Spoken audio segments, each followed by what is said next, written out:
بسم الله الرحمن الرحيم.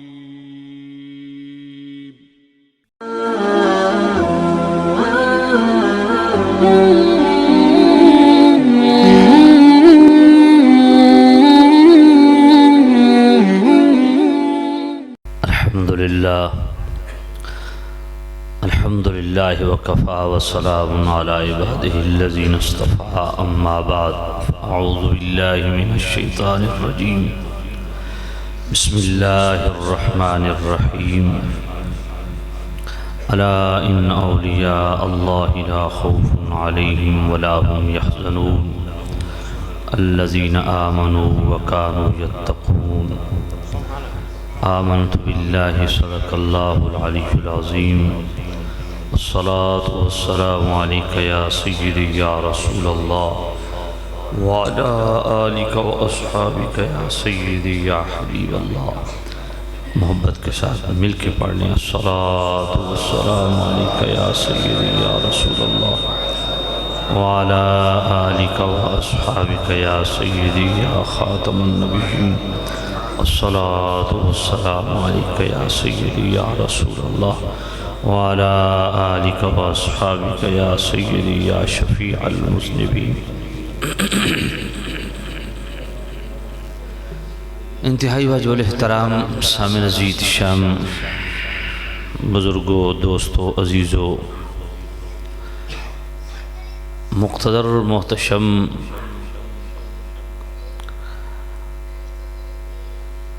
حضرات، آج کی یہ تقریب سعید بسلسلہ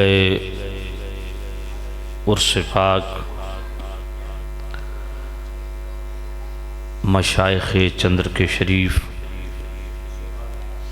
انعقاد پذیر ہے، جس میں ہمارے سب کے لیے قابل قدر، قابل تعظیم صاحبزادگان چندر کے شریف تشریف فرما ہیں. صدر مجلس پیر طریقت راہبر شریعت حضرت قبلہ صاحبزادہ پیر احمد حسن ہاشمی دامت برکاتہم القدسیہ، اللہ تعالیٰ اس آستانے کو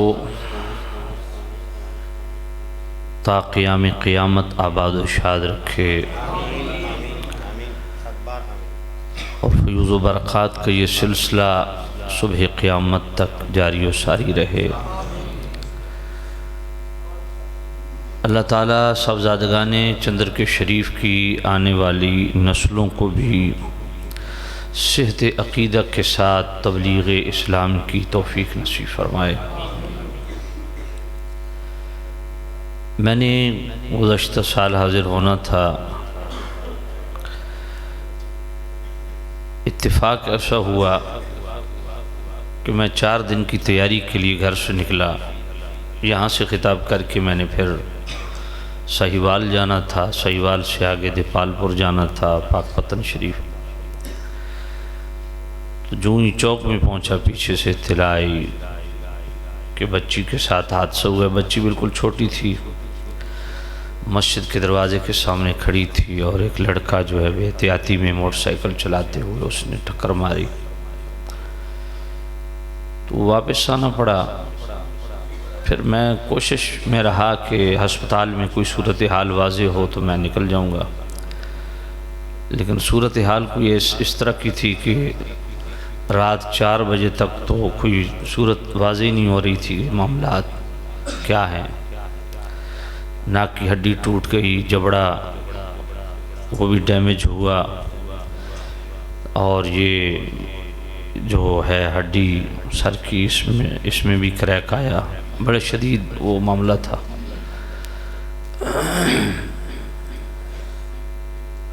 تین دن مسلسل ہسپتال میں ہی رہے. وہ اگلے پروگرام میں مجھے چھوڑنا پڑے. ویسے تو اس کی نہ مجھے وضاحت دینے کی ضرورت ہے نہ حاجت ہے، لیکن اس گھر کے ساتھ میری جو ایک محبت ہے ایک رشتہ ہے عقیدت کا، اس عقیدت کو سامنے رکھتے ہوئے میں تمام صاحبزادگان سے معذرت خواہ بھی ہوں، اور آپ عقیدت مندان جو دور و نزدیک سے تشریف لائے آپ کے سامنے ضروری سمجھتا ہوں، کیونکہ ظاہر بات ایک پرفتن دور ہے اور حالات کچھ ایسے چل رہے ہیں کہ میں شاید قسم چاہ کے بھی گل کروں تو لوگوں کی گل کر رہے ہیں، میں ایک عام حالات دی جرنل گل کر رہے ہیں تو لوگ اعتبار نہیں کرتے، لیکن میں نے حضرت کو رپورٹیں بھی بھیجیں بچی کی، وہ سارا معاملات بھیجے۔ تو یہ قبلہ ڈاکٹر صاحب کو اللہ دارین کی سعادتیں نصیب فرمائے۔ میرے بھائی صاحبزادہ عمر حسان ہاشمی صاحب تو بہت زیادہ ڈسہارڈ ہوئے کہ بولا ڈاکٹر صاحب نے صبر کے انجیکشن لگاتے رہے اور معاملات جو ہیں وہ انہوں نے جی ہاں آمین آمین آمین۔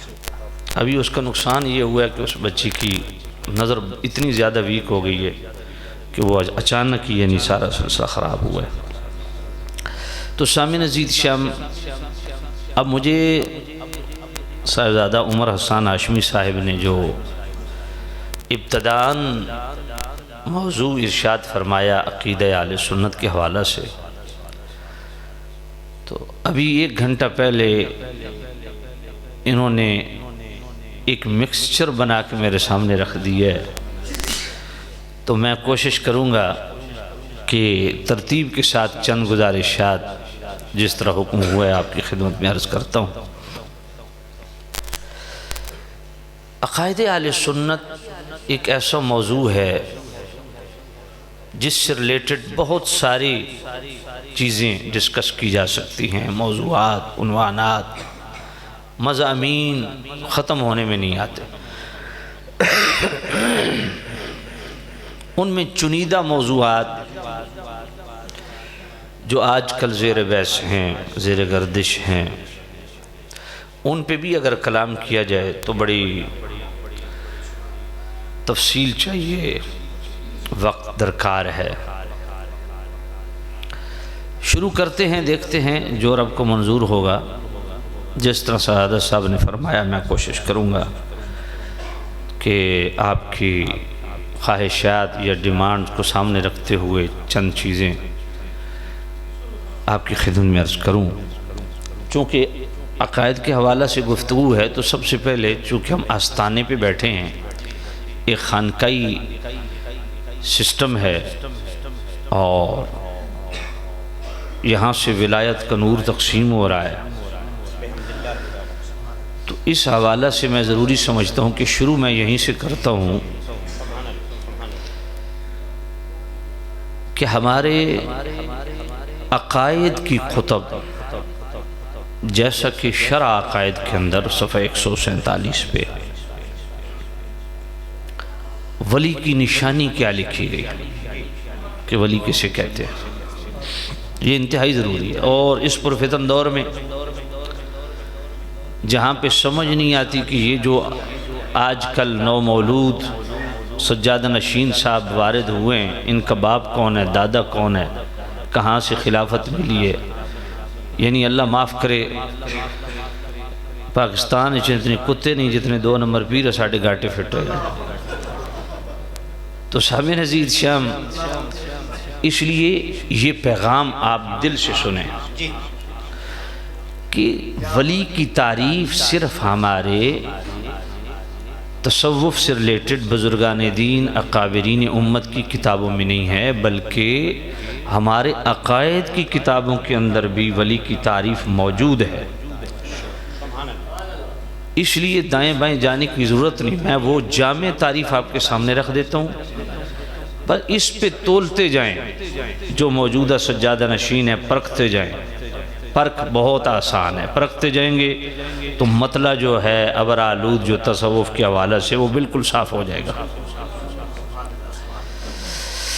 شرع عقائد کے اندر علامہ تفتزانی ولی کی تعریف بہی الفاظ لکھتے ہیں، وَالْوَلِيُّ هُوَ الْعَارِفُ بِاللَّهِ تَعَالَى وَصِفَاتِهِ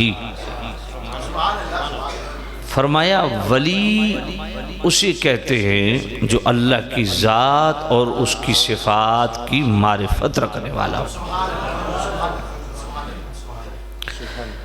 اب یہ اتنی باریک بات ہے کہ ہر بندہ قریدے بھی صحیح تو اس تہ تک نہیں پہنچ سکتا کہ واقعی یہ وہ بندہ ہے جو واقعی اللہ کی معرفت رکھتا ہے۔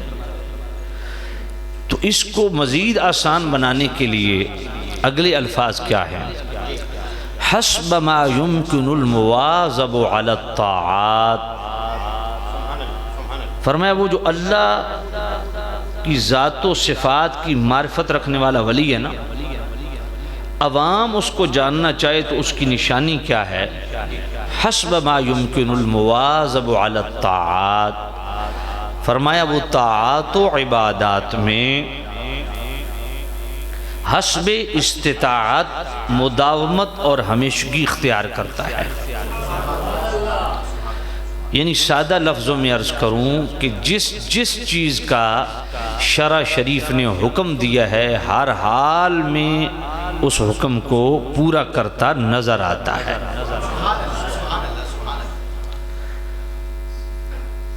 اور یہ بھی یاد رکھیں صرف فرائض کی ادائیگی کا پورا کرنا ولایت نہیں ہے۔ المجتنب عن المعاصی، ان تمام معاصی، ان تمام گناہوں سے، حرام کاریوں سے، مکروہات سے، منکرات سے کلیتاً اپنے آپ کو محفوظ رکھے، اور یہی تقویٰ ہے۔ حضرت عمر بن عبدالعزیز رضی اللہ تعالیٰ عنہ تابعی رسول جو اس امت کے پہلے مجدد ہیں، آپ نے فرمایا تقویٰ یہ نہیں ہے کہ جو اللہ نے حکم دیا کہ یہ فرائض ادا کرنے تو وہ کرو۔ فرمایا تقویٰ یہ ہے کہ جن فرائض کی ادائیگی کا رب نے حکم دیا وہ کرو، اور جن کاموں سے رب نے روکا اس سے رکو، اس کا نام تقویٰ ہے۔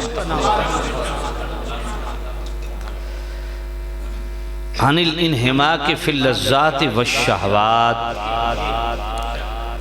اور فرمایا یہ علامہ تفتزانی فرما رہے ہیں شرح قائد میں، فرمایا کہ دنیاوی تمام لذات و شہوات جو مخالف شرع ہیں، ان لذات و شہوات سے ہر حال میں اپنے دامن کو محفوظ رکھے۔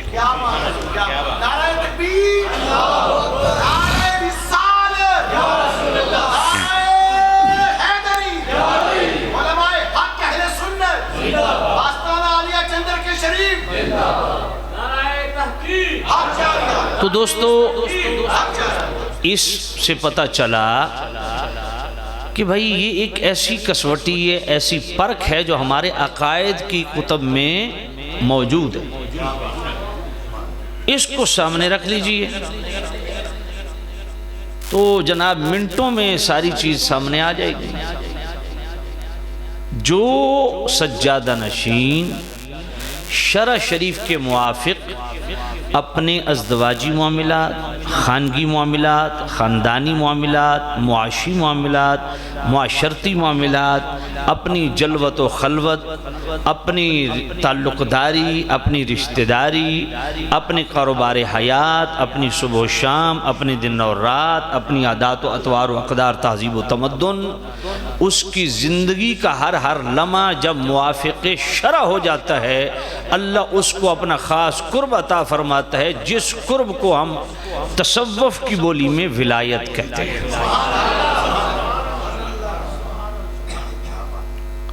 تو یہ بنیاد ہے، یعنی سادہ لفظوں میں اس تعریف کا لب لباب کیا ہوا بھائی؟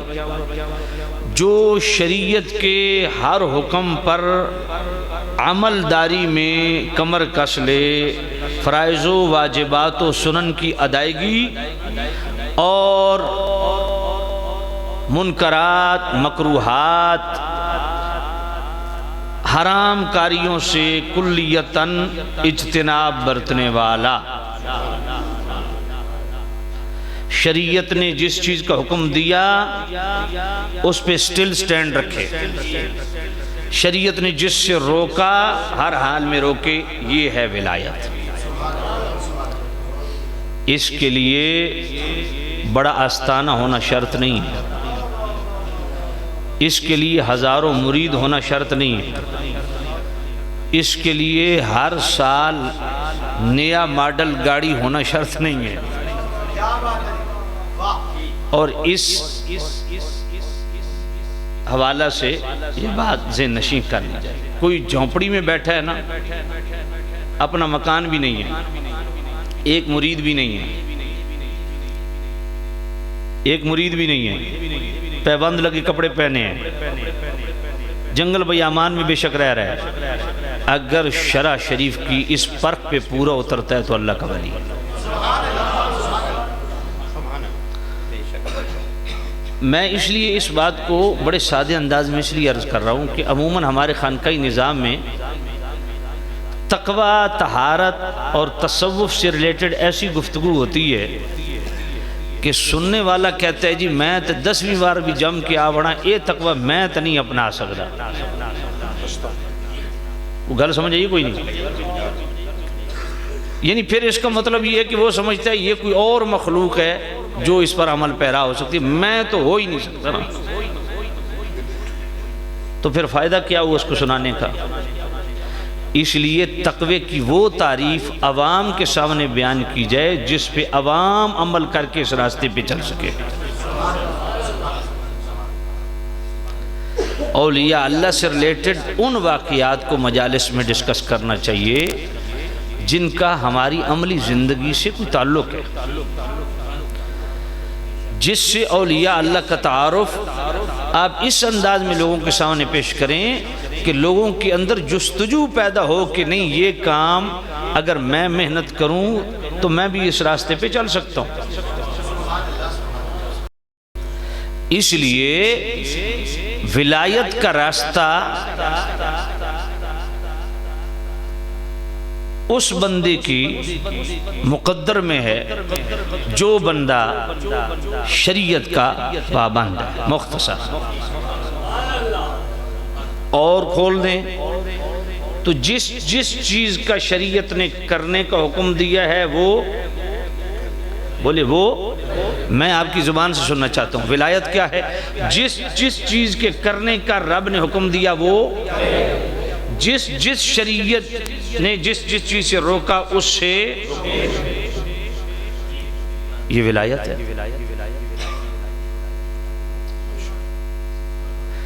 اب آئیے یہ جو حسب ما یمکن المواظب علی الطاعات، اس کی تائید میں بخاری شریف سے پڑھ دیتا ہوں۔ بخاری شریف دوسری جلد صفحہ 963 کتاب رقاق باب التواضع، بڑی مشہور حدیث قدسی، زبان ضد عام، تمام اعراض کی زینت، من عادى لي وليا فقد آذنته بالحرب۔ اللہ فرماتا ہے جو میرے کسی ایک ولی کے متعلق دل میلہ رکھے میں اللہ اس کے خلاف اعلان جنگ کرتا۔ میں 2024 کے گدی نشینوں کی بات نہیں کر رہا، یہ بات ذہن میں رکھیے گا۔ جو گدی نشین شرع شریف کے پابند ہیں ان کی تو بات ہی نہیں ہے نا، میں 2 نمبر کی بات کر رہا ہوں، کیونکہ آج کل یہ طریقہ واردات ہے، باپ دادے کا نام لے کے واردات ہو رہی ہے، نہ عمل نہ عقیدہ، فاسق مولن اعلانیہ گناہ میں ملوث، وہ بھی لوگوں پہ دھونس جماتے ہیں کہ جی ہم آپ کے پیر صاحب ہیں۔ شریعت کی کسوٹی، اس کو ذہن میں رکھو۔ بخاری شریف میرے کریم رؤوف الرحیم نبی نے کیا فرمایا؟ اللہ فرماتا ہے جو میرے کسی ولی سے دل میلہ رکھے میں اللہ اس کے خلاف اعلانے۔ اچھا بھئی ولی بنتا کیسے ہے؟ اگلا جملہ، ما تقرب الی عبدی بشیء احب الی مما افترضت علیہ۔ رب نے فرمایا میرا بندہ کسی بھی عمل خیر سے میرا اتنا قرب نہیں پا سکتا جتنا قرب میرے فرض کی ادائیگی سے آتا ہے۔ سب سے زیادہ قرب خداوندی، یعنی یوں کہہ لیجیے قرب خداوندی کا پہلا دروازہ ہی فرائض کی ادائیگی سے کھلتا ہے، اور یہی ولایت ہے بھائی۔ ولایت کے کچھ سینگ نہیں ہوتے، یہی ولایت ہے۔ اللہ جس کو اپنا قرب دے دے، قرب خداوندی کا نام ہی ولایت ہے۔ فرمایا ولایت کا یہ راستہ، قرب خداوندی کا راستہ، اس کا پہلا دروازہ جو کھلتا ہے وہ فرض پہ مداومت اور ہمیشگی کے ساتھ کھلتا ہے۔ فرض پہلے، فرض اس کے ضمن میں ایک بات یہ ضرور عرض کروں گا کہ یہ ہماری آراس کی محافل، 11ویں کی محافل، میلاد کی محافل، محافل نعت، ہمارے تیجے کل 40ویں، ان سب کی شرعی حیثیت کیا ہے؟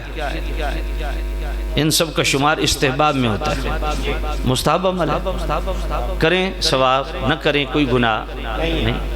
لیکن یہ بات پلے باندھ لیں کہ کوئی نفل اس وقت تک قبول نہیں ہوتا جب تک فرض ادا نہ ہو۔ امیر المؤمنین مولا المسلمین سیدنا و مولانا صدیق اکبر عتیق اطہر علیہ الرضوان الاجل الازہر، آپ کا آخری وقت ہے، حضرت فاروق اعظم پاس بیٹھے ہیں، آپ نے فرمایا عمر میرے نبی کا یہ فرمان یاد رکھنا، انہو لا تقبل نافلۃ حتی تؤدى الفریضہ، اس بندے کی کوئی نفلی عبادت قبول نہیں کی جائے گی جس کا فرض ادا نہیں ہوا۔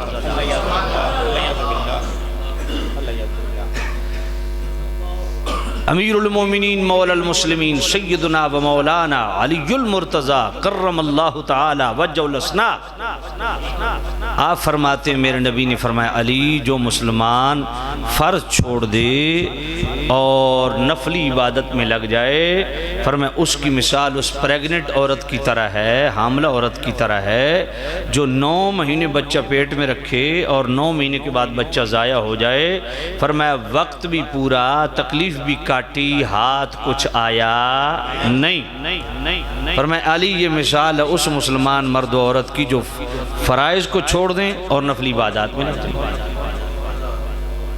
حضرت غوث العظم سرکار پاک رضی اللہ تعالیٰ عنہ فتح الغیب شریف فرماتے ہیں اس مسلمان جتنا احمق اور بے وقوف مسلمان کوئی نہیں جو فرض چھوڑ دے اور نفلی عبادت میں لگ جائے۔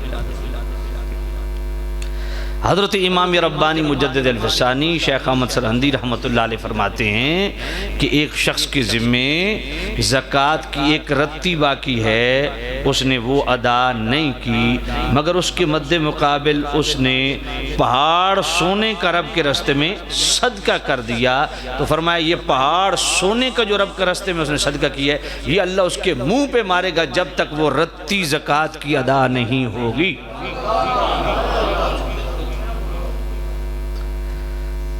تو یہ دوستو ایک بات پلے باندھ لو، کوئی ایک بھی کائنات میں ولی ایسا نہیں جو فرائض کا تارک ہو، ہے کوئی؟ اللہ نعرہ تکبیر۔ آپ آستانہ عالیہ چندر کے شریف بیٹھے ہیں، کبھی آپ نے غور کیا کہ دربار اور مسجد متصل کیوں ہیں؟ جس آستانے پہ چلے جائیں دربار کے ساتھ مسجد کیوں ہے؟ پرانے بزرگوں کی ہسٹری پڑھ لو، جتنے اولیاء اللہ گزرے ان کے مزار کے ساتھ مسجد کا مطلب یہ ہے۔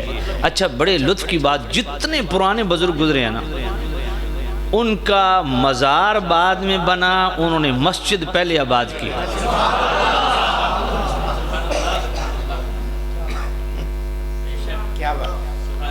اچھا میں ذرا تھوڑا اس کنسپٹ کو قرآن سے بیان کر دوں۔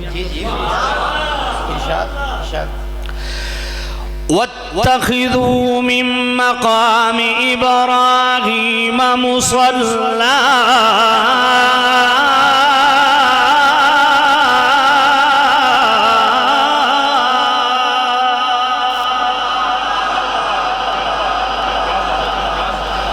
وَاتَّخِذُوا مِن مَّقَامِ إِبْرَاهِيمَ مُصَلًّى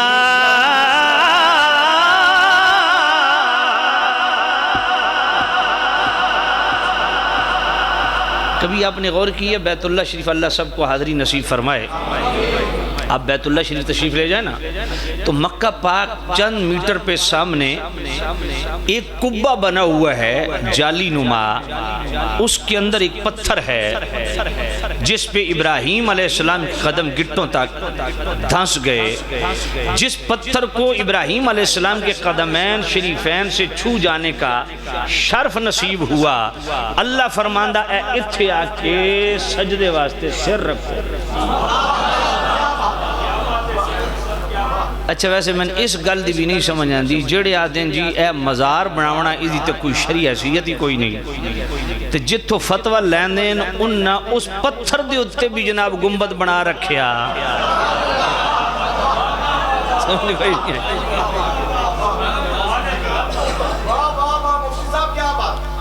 آپ نے دیکھے کس کس نے دیکھے اچھا باقاعدہ اچھا مزے لطف کی بات ہے نا یوں اس طرح کر باقاعدہ اس کے گنبد کی شکل جتنا پتھر کا حجم ہے اس حجم کے برابر دائیں بائیں جالیاں اوپر قبہ میں نے کہا جہاں میرے ابراہیم کے قدم لگیں اس پہ تمہارے عمل کے مطابق گنبد جائز تو جہاں خود مصطفیٰ کریم تشریف فرما ہوں اس گنبد خضرہ پہ چونکہ چنانچہ کا کیا مطلب ہے بات پلے پڑی اچھا آپ ذرا اندازہ فرمائیں اللہ فرماتا ہے یہاں سر رکھو یہاں اس کو مصلی بناؤ اس کو مصلی بناؤ یہاں آ کے سجدہ کرو مالک پورا تیرا گھر ہے جہاں سجدہ کریں لاکھ کا ثواب ہے ابراہیم علیہ السلام کا وہ پتھر اس میں بہت سارے عقائد کی گریں کھلتی ہے فرمایا ابراہیم علیہ السلام تو اب وہاں موجود نہیں ہے ہزاروں سال پہلے کی بات ہے دیانتداری سے بتائیے برکت آج بھی وہاں سے مل رہی ہے جہاں ہزاروں سال پہلے ابراہیم علیہ السلام کے قدمین شریفین ثبت ہوئے وہ پتھر اگر نفع بخش ہے تو ذات مصطفیٰ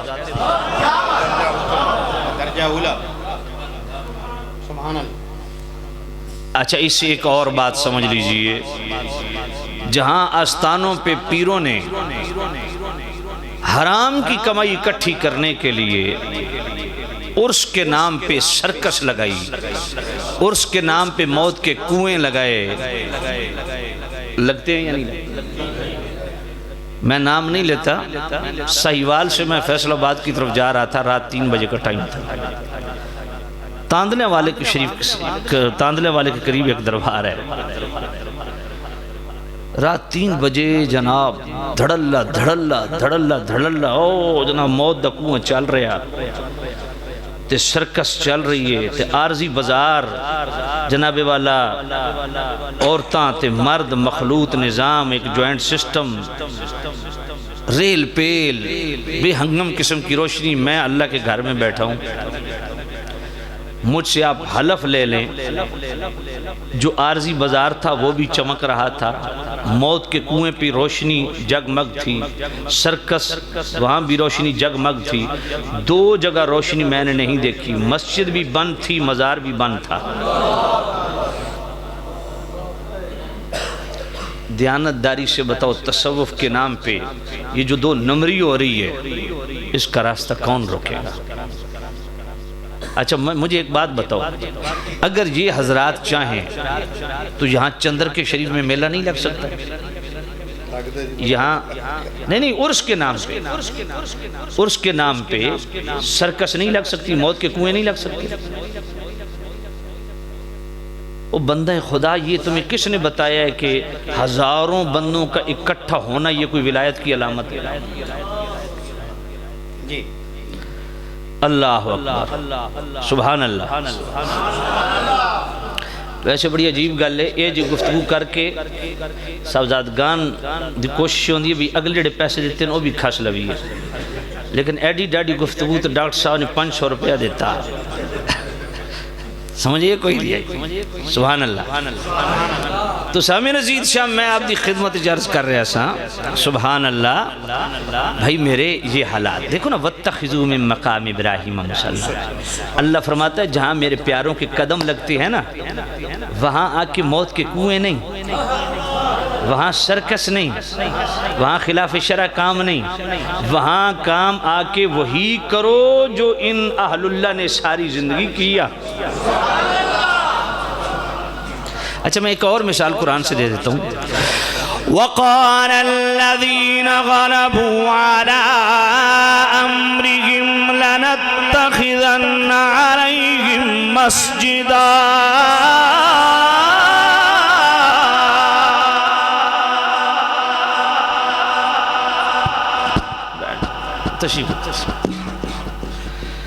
ساڑھے سنگی بڑے سیانے نے یار کسانے، 1000 روپیہ اکٹھا نہیں سٹنا، پہلے دکان تے جانا او دی 1000 کاپی لینی ہے، پھر جناب 15 نوٹ سٹنے تھوڑا پمپ کرنا، پھر 20 نوٹ سٹنے تھوڑا اور پمپ کرنا ہے۔ توجہ فرما، نہیں میں انشاءاللہ آج تو سب بیٹھے رہو، میں سنیں اندر آ سکتا انشاءاللہ، قرآن جتنا تمہیں سننا میں سننا، یہ اجے تک تو میں توڑا جائزہ لے رہے ہیں، 1 گھنٹہ میں تھکاوٹ اتارنی ہے، پھر اگو میں تقریر شروع کرنی ہے۔ وَقَالَ الَّذِينَ غَلَبُوا عَلَىٰ، یہ پوائنٹس جو ہے نا آپ ذہن میں رکھیے گا۔ ایک تو پوائنٹ میں نے آپ کی خدمت میں پیش کر دیا نا کہ قرآن نے کنسپٹ کیا دیا، جہاں اللہ والوں کے نقوش ہوں، اللہ والوں کی یادگاریں ہوں، وہاں وہ کام کرو جس سے اللہ یاد آئے۔ دوسری مثال وقال الذین غلبوا علی امرہم لنتخذن علیہم مسجدا، اصحاب کہف جہاں تشریف فرما ہے جی اصحاب کہف، وہی غار وہی ان کا مزار، اس کے قریب مسجد بنانے کا کنسپٹ کیا ہے؟ تیسرا ریفرنس میں دے دیتا ہوں امام شافعی رحمت اللہ علیہ، فتاوی شامی کے مقدمے کے اندر امام شافعی رحمت اللہ علیہ قول موجود ہے، انی لاتبرک بابی حنیفہ واجیء الی قبری۔ کیا بات، حضرت امام شافعی فرماتے ہیں نا کہ میں برکت لینے کے لیے امام اعظم ابو حنیفہ کی قبر پہ جاتا ہوں، رکعتین عند قبر ابی حنیفہ تھا، امام اعظم ابو حنیفہ کی قبر کے ساتھ کھڑے ہو کے 2 رکعت نماز حاجت پڑھتا ہوں، میری نماز بعد میں مکمل ہوتی ہے، میری حاجت اللہ پہلے پوری فرما دیتا ہے، فتقضى سریعاً۔ تو سامعین عزیز شام امام شافعی نے بھی فتویٰ دے دیا کہ جہاں اللہ والوں کی قبریں ہوتی ہیں، مزارات ہوتی ہیں، وہاں بھنگڑے نہیں، وہاں دھمالے نہیں، وہاں سرکس نہیں، وہاں موت کے کنویں نہیں، وہاں اللہ کی عبادت۔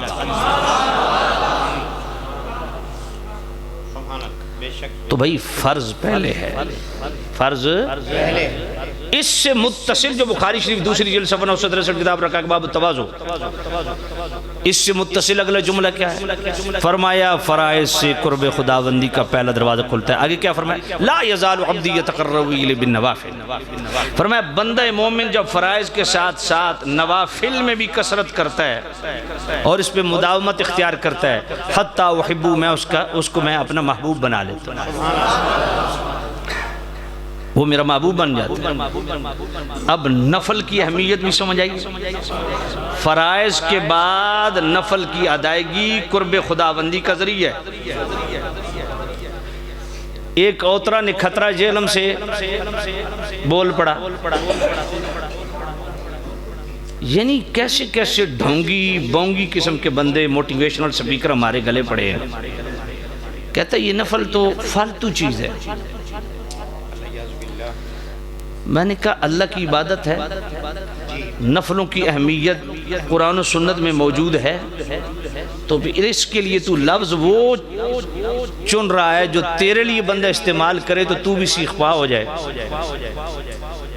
اچھا تو نے فرائض کے بعد ان کو ذکر ہی کرنا تھا نا، تو یوں بھی کہہ سکتا تھا نا کہ یہ نوافل اضافی عبادت ہے، گل پلے نہیں پئی، یہ اضافی عبادت ہے، فرض وہی ہے جو ادا کر، یہ جو آپ اضافی عبادت کر رہے ہو، ساتھ یہ بتاؤ یہ قرب خداوندی کا ذریعہ ہے۔ جس کو تو فالتو کہہ رہا ہے نا، یہ اللہ کا مقبول بناتا ہے۔ کیا یہ بخاری شریف کی حدیث تیری نظر سے نہیں گزری کہ فرائض کے بعد متصل نفلی عبادات اور نفلی عبادات کے ساتھ اللہ نے اپنی محبت اور قرب کا ذکر فرمایا؟ آج مجھے حیرت ہوتی ہے جن کے جدی پشتی بزرگ فرائض و واجبات و سنن پہ زور دیتے رہے، آج ان کی اولادیں بڑی دیدہ دلیری سے کہہ دیتی ہیں اساں تو صرف فرض پڑھنا جی، سنتا پڑھنی کوئی نہیں۔ تو میں آکھے جی تواڈے پیر کس پکڑے، تواڈی قسمت تو مقدر دی گل ہے۔ دلیل اگر پوچھنی ہے تو جامع الترمذی کی حدیث نمبر 440 ہے، جامع الترمذی حدیث نمبر 440، میرے کریم رؤوف الرحیم نبی نے جنت کی بشارت دی اسے، فرمایا جو فرائض کے ساتھ 12 رکعتیں زائد پڑھتا ہے اس کے لیے اللہ جنت میں مکان تیار کرتا ہے۔ یعنی فرائض کے ساتھ زائد عبادت جو 12 رکعتیں سنت، 2 سنت فجر کی، 4 اور ظہر کے بعد 2، پھر مغرب کے بعد 2، عشاء کے بعد 2، ان 12 رکعتوں کو تو سیاہ ستہ میں جامع الترمذی حدیث نمبر 440 میں خود میرے نبی نے بیان فرمایا۔ حیرت ہوتی ہے سیاہ ستہ کی بات کرتے ہو اور خیانت بھی کرتے ہو۔ پھر سنت کو تم کہتے ہو یہ فرض کے علاوہ باقی سب فالتو ہے، چاہے وہ سنتیں ہیں چاہے نفل ہے۔ اللہ تعالیٰ ہدایت دے ان لوگوں کو۔ میں نے کہا کبھی بخاری شریف پڑھو نا، بخاری شریف کی حدیث نمبر 137، جامع الترمذی کی حدیث نمبر 137، میرے کریم رؤوف الرحیم، اور یہ حدیث پاک دیگر کتب حدیث کے اندر بھی موجود ہے۔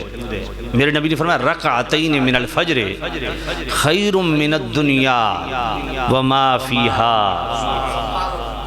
یار توجہ کرنا، جس کو مرزا جیلمی فالتو کہتا ہے ذرا اس کی اہمیت دیکھیے۔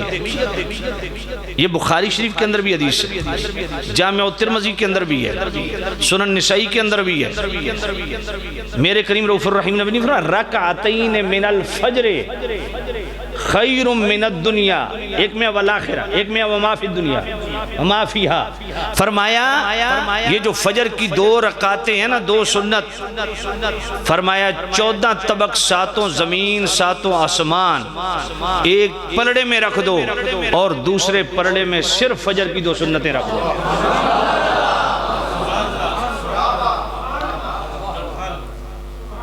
کوئی گل پھلے پہ کوئی نہیں؟ یہ حدیث کبھی پڑھی ہے؟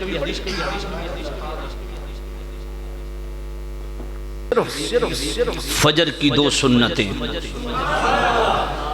جن کو یہ فالتو خود فالتو کہہ رہا ہے، اور فالتو کیا پالتو ہے۔ مجھ پہ اس وقت تک 27 FIRیں ہو چکی ہیں اور 3 دفعہ میں اڈیالہ جیل جا چکا ہوں۔ میں آپ کو FIRیں پڑھوں آپ حیران ہوں گے۔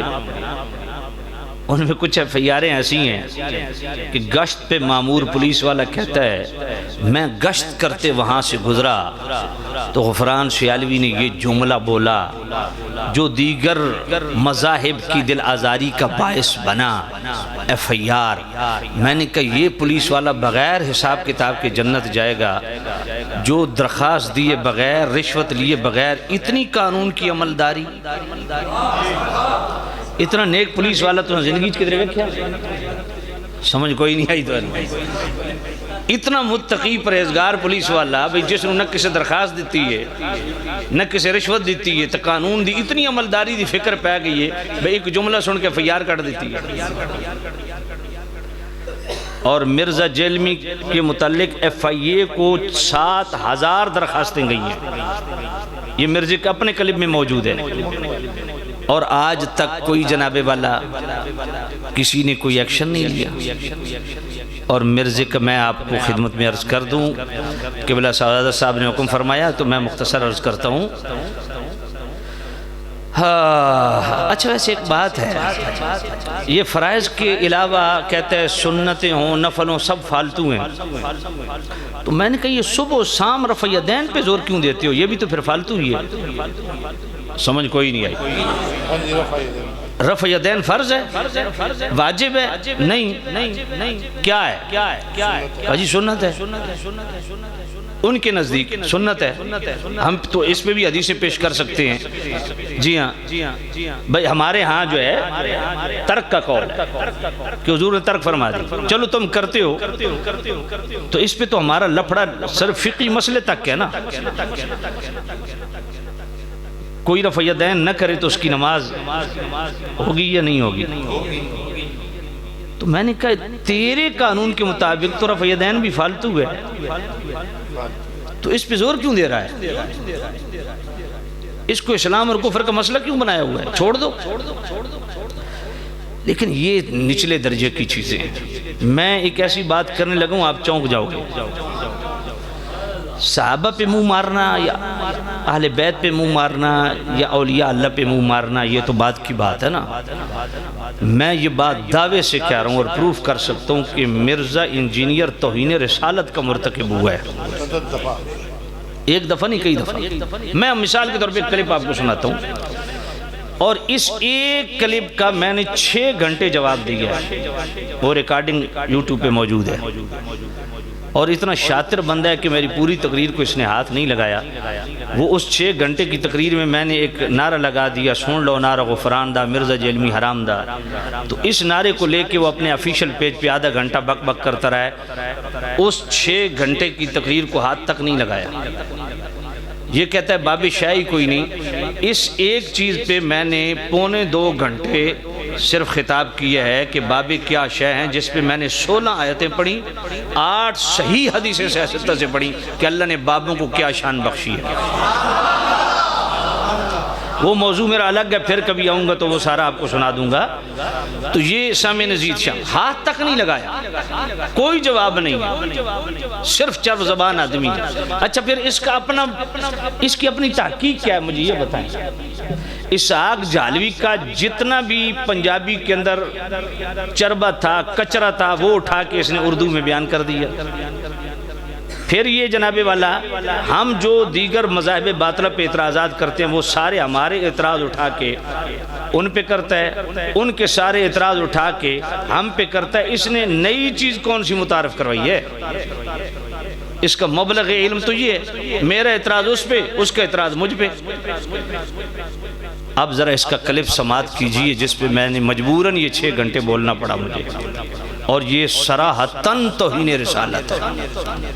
ہم نے اداروں کو درخواستیں تک دی ہیں، حساس اداروں تک اپروچ کی ہے، کوئی ٹس سے مس نہیں ہوا، اور انشاءاللہ ہم پہ گلہ بھی نہیں کر سکتے، ہم نے پوری قانونی کارروائی کی۔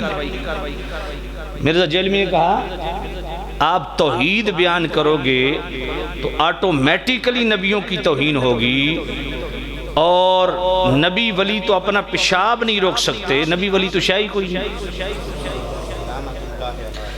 کلیئر کٹ اس کے یہ الفاظ کہ جب توحید بیان کرو گے آٹومیٹیکلی نبیوں کی توہین ہوگی۔ میں نے کہا بھائی مجھے آج تک یہ نہیں سمجھ آئی کہ توحید بیان ہو تو آٹومیٹیکلی نبیوں کی توہین ہو، تو پھر توحید بیان کر کے بھی بندہ کافر کا کافر رہا، پھر توحید کا نور کیسے ملا اس کو؟ اور وہ کون سی توحید ہے کہ توحید بیان کریں گے تو آٹومیٹیکلی نبیوں کی توہین ہوگی؟ کوئی بات آپ کو پلے پڑ رہی ہے؟ اور کہ اچھا میں آپ میں سے کسی کو بار بار کوئی 2-4 دفعہ اٹھ کے جائے، میں نے کہا کیا مسئلہ ہے؟ او جی میں چھوٹا پیشاب واسطہ کہتا، میں کہا یار چھوڑ، تیرے کو پیشاب نہیں رکیندہ، تو سارے اکثر سیالوی صاحب زیادتی کیتی ہے، غیر اخلاقی بات ہے۔ تو جڑا بدبخت ولیاں واسطے نہیں نبیاں واسطے بکواس کرے کہ نبی تو اپنا پیشاب نہیں روک سکتے، وہ بندہ مسلمان ہے؟ چلو میں اس پہ تھوڑا آپ کو عرض کرتا ہوں۔ یہ کہنا کہ جب توحید بیان ہوگی آٹومیٹیکلی نبیوں کی توہین ہوگی، میں نے کہا توحید آٹومیٹیکلی بیان کرو یا مینول بیان کرو، توہین کا پہلو کہیں سے بھی نہیں نکلتا، یہ تیری بکواس ہے۔ میں ایک مثال لیتا ہوں، سورہ بقرہ کی آیت نمبر 143، اللہ فرماتا ہے ان اللہ بالناس لرؤوف الرحیم، میں لوگوں کے لیے رؤوف بھی ہوں اور یہ کیا توحید ہے یا نہیں؟ توحید فی الصفات ہے۔ اللہ نے اپنی توحید ان ٹائٹلز خود اپنے لیے بیان کی۔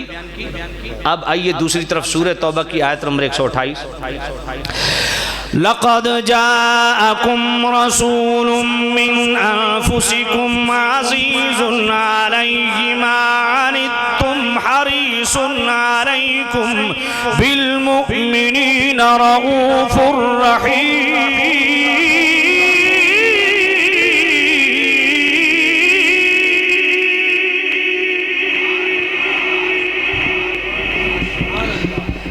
یہ سبحان اللہ اتنی سوچ سوچ کے توڑی کیوں نکل رہی ہے؟ میرا خیال ہے میں تو ان کو خطیبہ علیہ میں کم کرنا پہنچ سکتا، قرآن سن کے پیار سے کو سبحان اللہ۔ اچھا میں پھر آیت پڑھتا ہوں، جو دل سے سبحان اللہ کہے قرآن سن کے ذرا وہ ہاتھ کھڑا کرے۔ اچھا ماشاءاللہ سارے کہو گے؟ لقد جاءكم رسول من أنفسكم عزيز عليه ما عنتم حريص عليكم بالمؤمنين رؤوف رحيم۔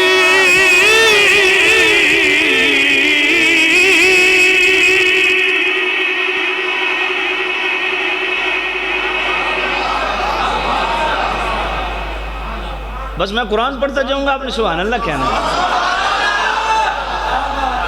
اب جن صفات سے اللہ نے اپنی توحید فی الصفات کو بیان کیا، رؤوف اور رحیم، انہی صفات سے اللہ نے اپنے محبوب نبی کی تعظیم کو بیان کیا۔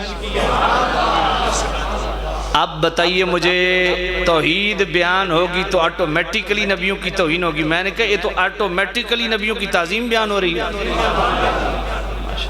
خیریت سے ٹھیک ہے، توجہ ہے یا کوئی؟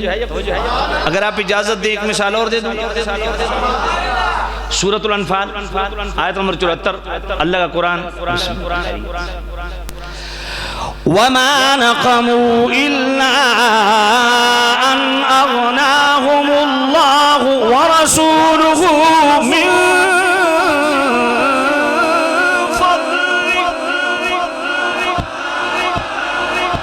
اے میرے محبوب نبی، کیا منافق کو یہی بات بری لگی ہے کہ اسے اللہ نے غنی کیا اور میرے رسول آپ نے ان کو غنی کیا؟ اب اللہ نے بھی اپنے لیے صفت مغنی کو بیان کیا، اپنے نبی کے لیے بھی صفت مغنی کو بیان کیا۔ اللہ بھی غنی کرنے والا، اللہ کا رسول بھی غنی فرمانے والا۔ آپ دیانتداری سے بتائیے کہ مرزے کا یہ کہنا کہ جب توحید بیان ہوگی آٹومیٹیکلی نبیوں کی توہین ہوگی، لیکن جب ہم قرآن پڑھتے ہیں جن الفاظ کے ساتھ، جن صفات کے ساتھ اللہ اپنی توحید بیان کرتا ہے، انہی الفاظ کے ساتھ اللہ اپنے نبی کی شان اور تعظیم بیان کرتا ہے۔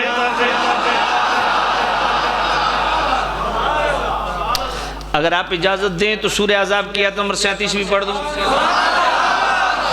إذ تقول للذي أنعم الله عليه وأنعمت عليه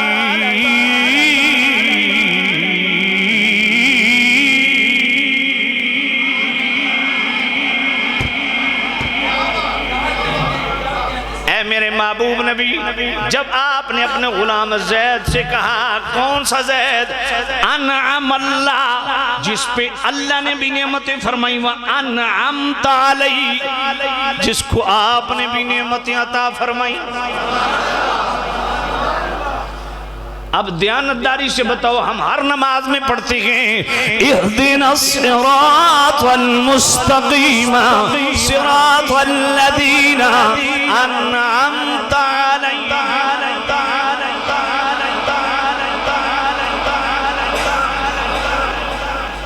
مرزا سے لے کے جتنے بھی دیابنا نجدی فکر کے لوگ، سب کو یہ پیغام ہے۔ ذرا غور کرو، بات بات پہ ہم پہ شرک کے فتوے لگانے والو، تم خود نماز میں پڑھتے ہو کہ اللہ ان کا راستہ چلا جن پر تو نے اب جن الفاظ کے ساتھ اللہ نے اپنی توحید کو بیان کیا، انہی الفاظ کے ساتھ، اسی ٹائٹل کے ساتھ، اسی صیغے کے ساتھ اللہ نے 22واں پارہ سورہ احزاب آیت نمبر 37 میں مصطفیٰ کریم کی تعظیم اور شان کو بیان کیا۔ سورہ توبہ کی آیت نمبر 59 پڑھو اللہ کا قرآن۔ وَلَوْ أَنَّهُمْ رَضُوا مَا آتَاهُمُ اللَّهُ وَرَسُولُهُ، اللہ بھی عطا کرتا ہے اللہ کا، تو بھئی توحید بیان، ایک طرف توحید بیان ہو رہی ہے انہی الفاظ کے ساتھ، دوسری طرف میرا خود رب نبی پاک کی شان اور تعظیم کو بیان بھی کرا۔ تھوڑا اور آگے چلو، محبت سے پیار سے کہو الحمدللہ رب العالمین۔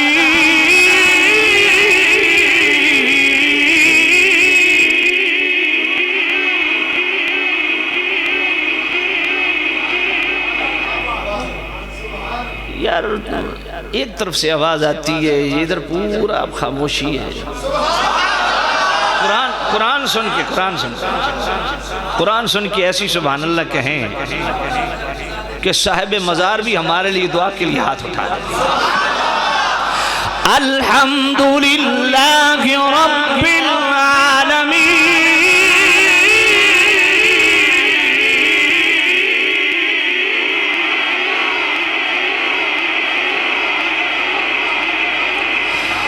الحمدللہ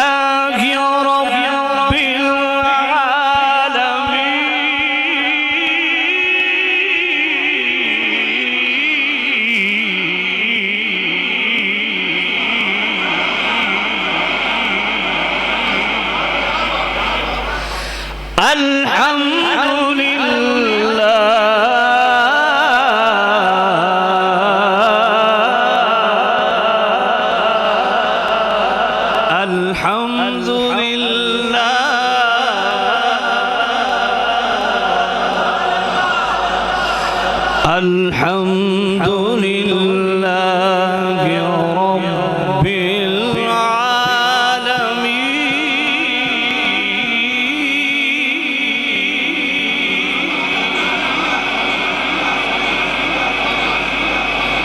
اچھا میرے رب نے اپنے لیے یہاں ٹائٹل کون سا بیان کیا ہے؟ عالمین کا رب۔ تو یہ صفت رب کس کے لیے بیان ہو رہی ہے؟ ہمارے اللہ پاک، اور میرا اللہ خود بیان کر رہا ہے۔ اور دوسری طرف سورہ بنی اسرائیل آیت نمبر 24، رب ارحمہما کما ربیانی صغیرا۔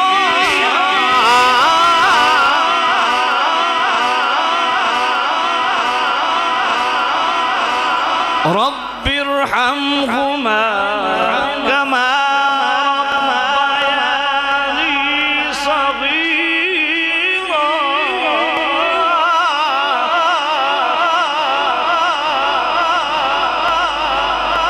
اپنے لیے بھی لفظ رب بول رہا ہے اور والدین کے لیے بھی لفظ رب بول رہا ہے۔ اور سورہ یوسف کی آیت نمبر 41 اور 42 پڑھو۔ یوسف علیہ السلام کے ساتھ ہی قید خانے میں خواب دیکھا، تعبیر یوسف علیہ السلام نے بتائی۔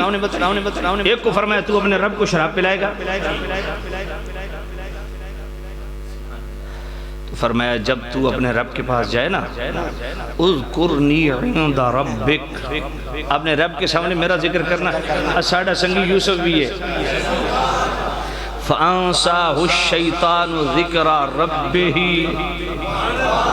وہ حقیقی رب خود فرما رہا ہے کہ شیطان نے اس قیدی کو اپنے رب کے سامنے یوسف علیہ السلام کا ذکر کرنا بلا دیا۔ گل پلے پئیے کوئی نہیں. جب توحید بیان ہوگی آٹومیٹیکلی نبیوں کی توہین ہوگی. مرزا جیلمی کو سننے والوں اپنا ایمان بچاؤ. ضرورت نہیں تھی یہاں نام لینے کی. سعادت صاحب نے حکم فرمایا کہ اس پہ تھوڑا روشنی ڈالنی ہے تو خیر عقیدے کی بھی اصلاح ہو رہی ہے. توجہ ہے کوئی نہیں؟ اچھا ذرا قرآن مجید کا ایک اور مقام عرض کر دوں آپ کی خدمت میں. محبت سے کو سبحان اللہ. وَلِلَّهِ مِيرَاثُ السَّمَاوَاتِ وَالْأَرْضِ. زمین کا وارث کون ہے؟ آسمانوں کا وارث کون ہے؟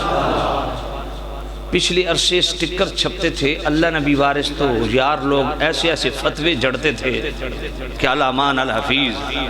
اب ان کو تھوڑی ٹھنڈ پڑی ہے, ان کا بچونگڑا آ گیا ہے. اب زمین کا وارث کون ہے؟ اللہ.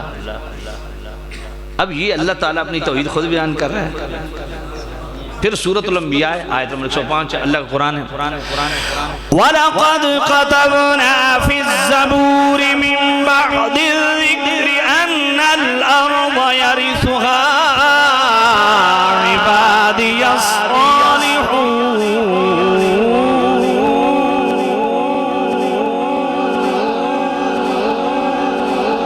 فرمایا یہ بات زبور میں بھی ہم نے لکھی اور قرآن کی زینت بھی بن رہی ہے. اس زمین کے وارث ہمارے نیک بندے. اب سورہ مریم جناب والا سورہ مریم کی آیت نمبر 63 سنیے گا. وَتِلْكَ الْجَنَّةُ الَّتِي نُورِثُ مِنْ عِبَادِنَا مَنْ كَانَ تَقِيًّا.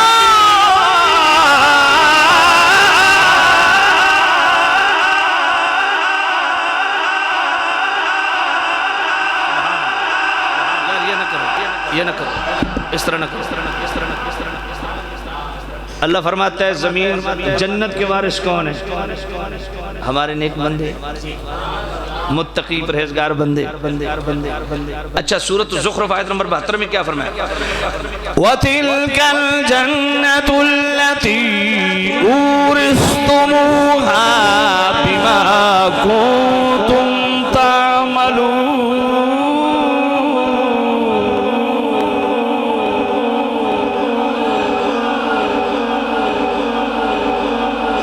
آخر میں نہ کھولا کریں یار, کیا کر رہے ہیں آپ؟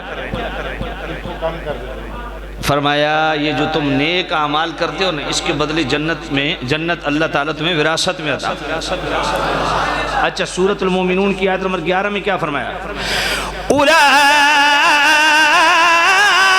هُمُ الْوَارِثُونَ الَّذِينَ يَرِثُونَ الْفِرْدَوْسَ.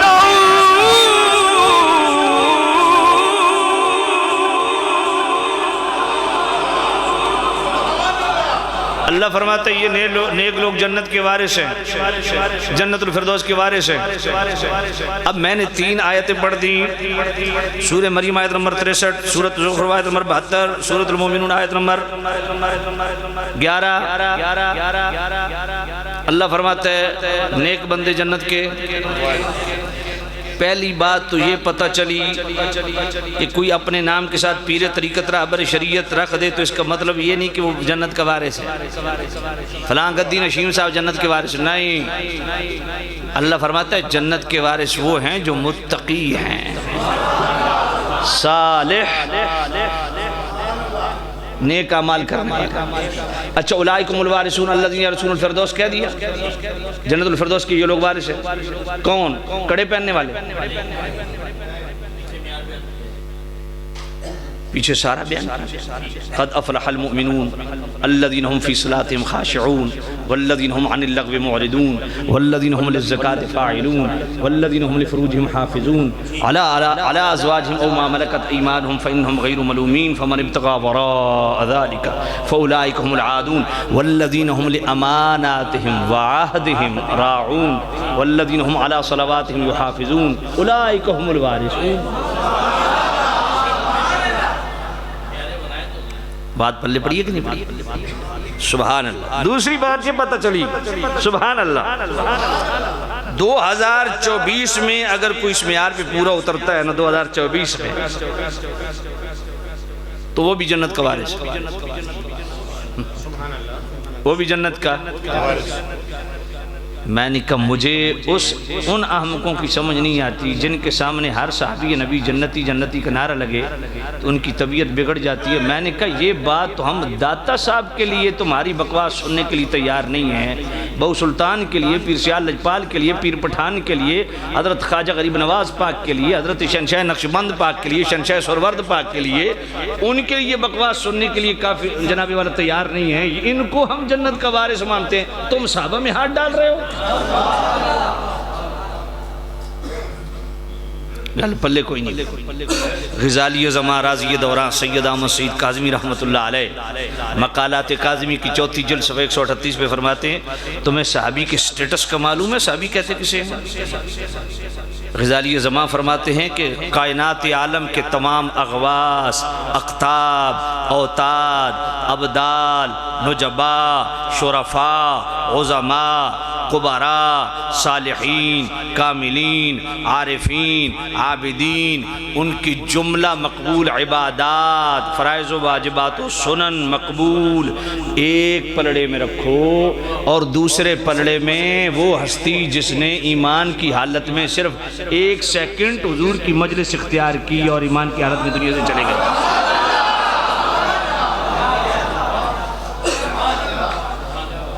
سبحان اللہ، پیار سے کہیے سبحان اللہ۔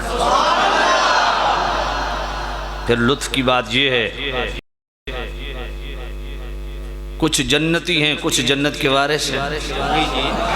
ان وارثوں میں ٹاپ کی شخصیات کون سی ہیں؟ جامع الترمذی،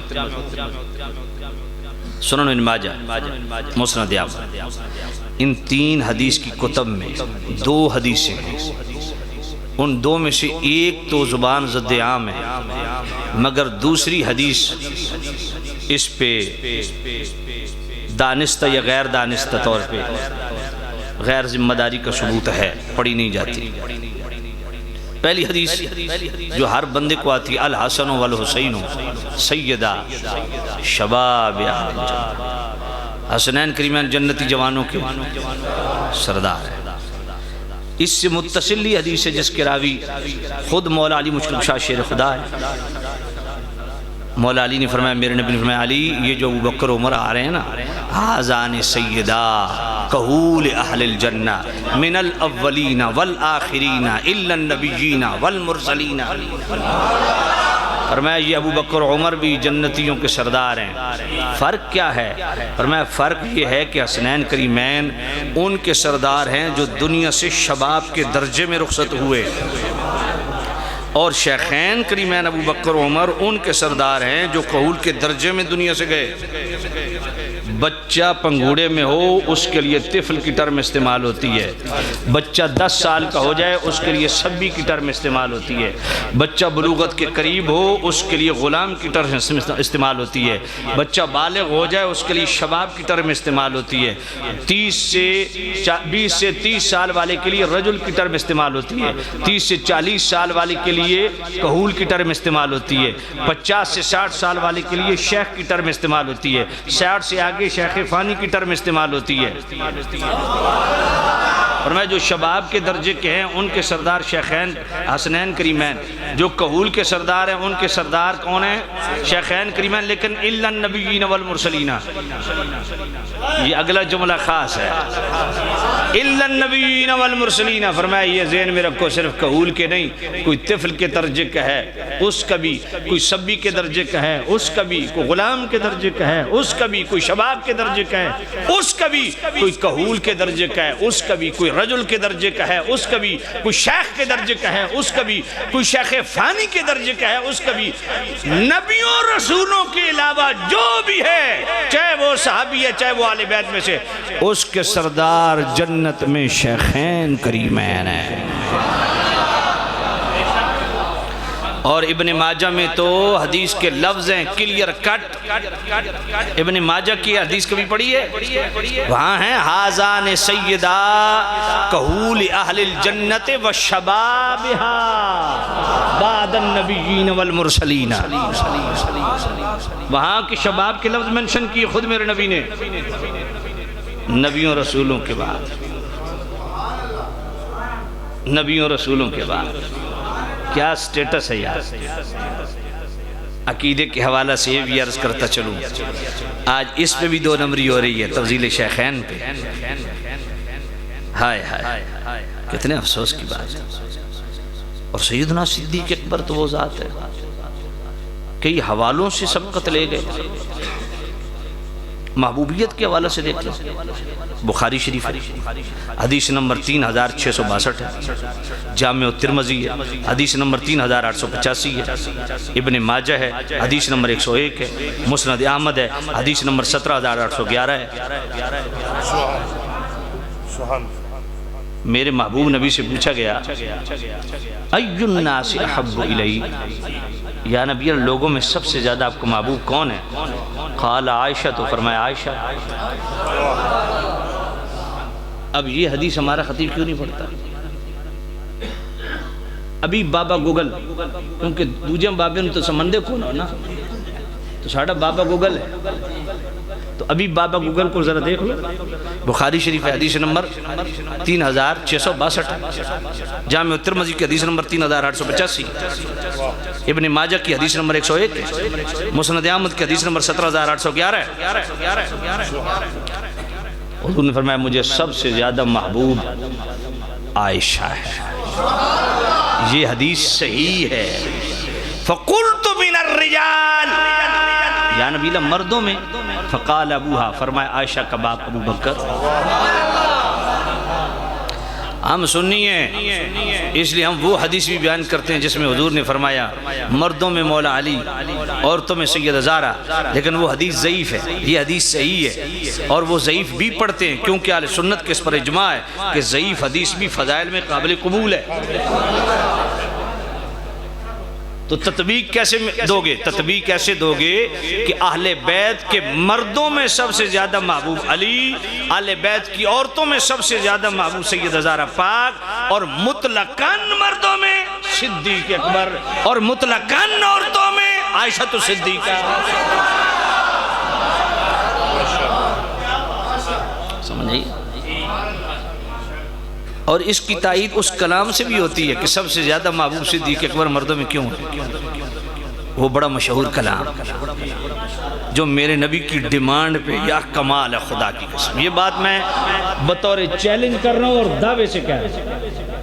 پورا اسلامی لٹریچر اٹھا لیا، نعت کے بعد متصل میرے نبی کی ڈیمانڈ پہ بھری مجلس صحابہ کی، اس میں نعت کے بعد متصل اگر میرے نبی کی ڈیمانڈ پہ منقبت پڑی گئی تو وہ کوئی اور ہے ہی نہیں، صرف اکیلا صدیق اکبر. یہ میرا دعویٰ ہے. مطلع القمرین فی ابانت سبقت العمرین، اس میں اعلیٰ حضرت نے اس پہ بڑی تحقیق کی.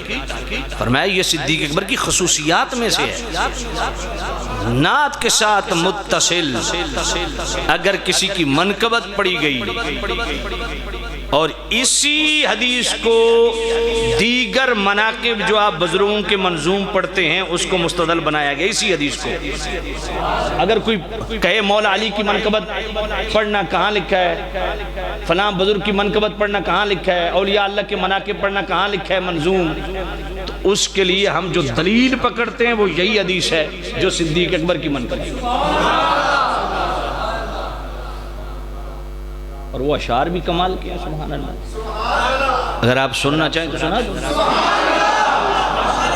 مستدرک الحسین، حضور نے فرمایا نبی پاک صاحب اللہ صلی اللہ علیہ وسلم نے، احسان تو نے میری بڑی نعتیں لکھی ہیں، کوئی میرے یار صدیق اکبر کی بارے میں نہیں. یا نبی اللہ لکھا، فرمایا سناؤ. کیا کمال لکھا. اذا تذکرت شجوا من اخی ثقت فاذکر اخاک ابا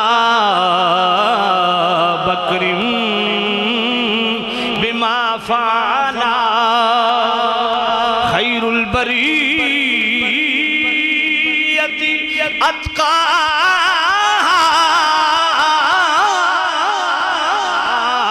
وأعدلها بعد النبي وأوفاها بما حملا ثاني اثنين في الغار المنيف وقد طاف العدو به الصعد جبلا وكان حب رسول الله قد علموا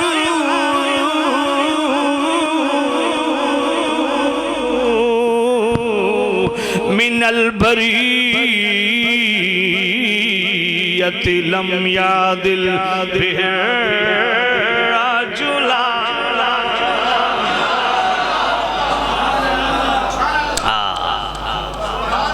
حضور نے سارا کلام سن کے فرمایا صدقت یا حسان، حسان تو نے جو کہا سچ کہا. اذا تذکرت شجوا من اخی سکت فاذکر اخاک ابا بکر مما فعل. حضرت حسن کہتے ہیں یا نبی اللہ میں نے لکھا ہے کہ جس کو اپنے جگری یار کی یاد ستائے نا وہ میرے نبی کے جگری یار ابو بکر کا ذکر کرے.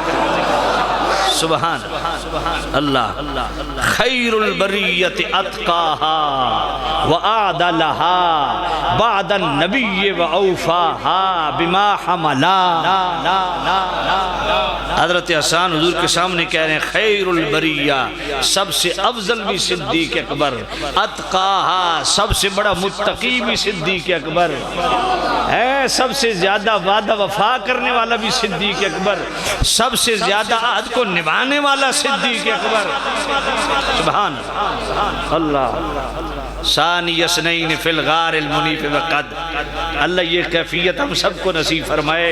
ثانی اثنین فی الغار المنیف وقد. بھائی توجہ میری طرف رکھیے. ثانی اثنین فی الغار المنیف وقد طاف العدو به الصاعد الجبلا. آج کالے جبے پہن کے لوگ آ گئے کہ جی نہیں غار میں ابو بکر تو نہیں تھے، اور اتنی ہمت نہیں کہ مولا علی کا نام لے لیں کیونکہ ان کی کتابوں میں لکھا ہوا ہے کہ غار میں صدیق اکبر تھے، اور یہ بھی مانتے ہیں کہ بستر پر مولا علی سوئے ہوئے تھے، اس لیے پھر کیسے کہہ سکیں کہ غار میں نہیں ابو بکر نہیں تھے؟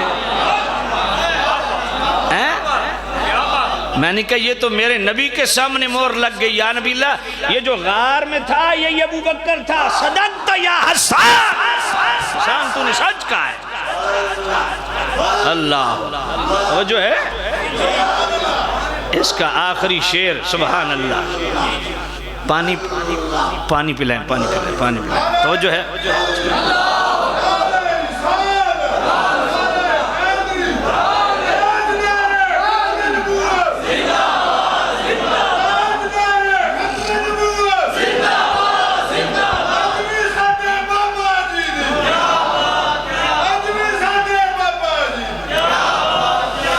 اللہ اکبر. توجہ ہے کوئی نہیں ہے. اب اس کلام کا آخر آئے ہے وَكَانَ حِبَّ رَسُولِ اللَّهِ قَدْ عَلِمُوا مِنَ الْبَرِيَّةِ لَمْ يَعْدِلْ بِهِ الرَّجُلَا. اے میرے محبوب نبی سارے جہان جانتا ہے کہ لوگوں میں سب سے زیادہ آپ کی محبوب ترین ہستی مردوں میں جو ہے اس کو صدیق اکبر کہتے ہیں.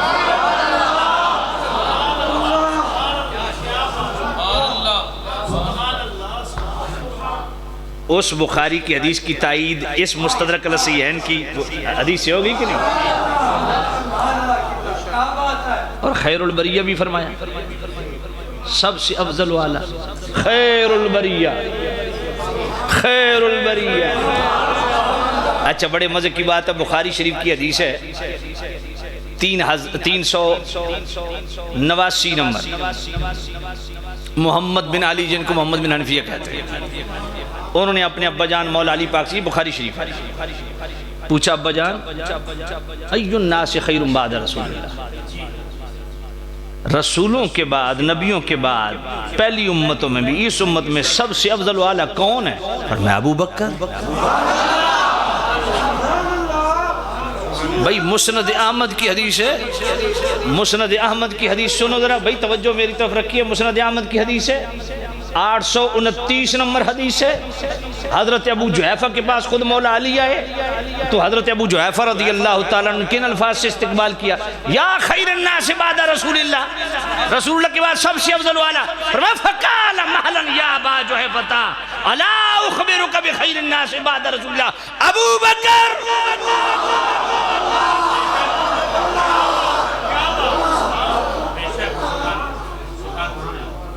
مولا علی نے مور لگائی، میں ابو جحیفہ جلدی نہ کر، میں تمہیں بتاتا ہوں رسولوں کے بعد سب سے افضل والا کون ہے۔ فرمایا اس کو ابو بکر کہتے ہیں۔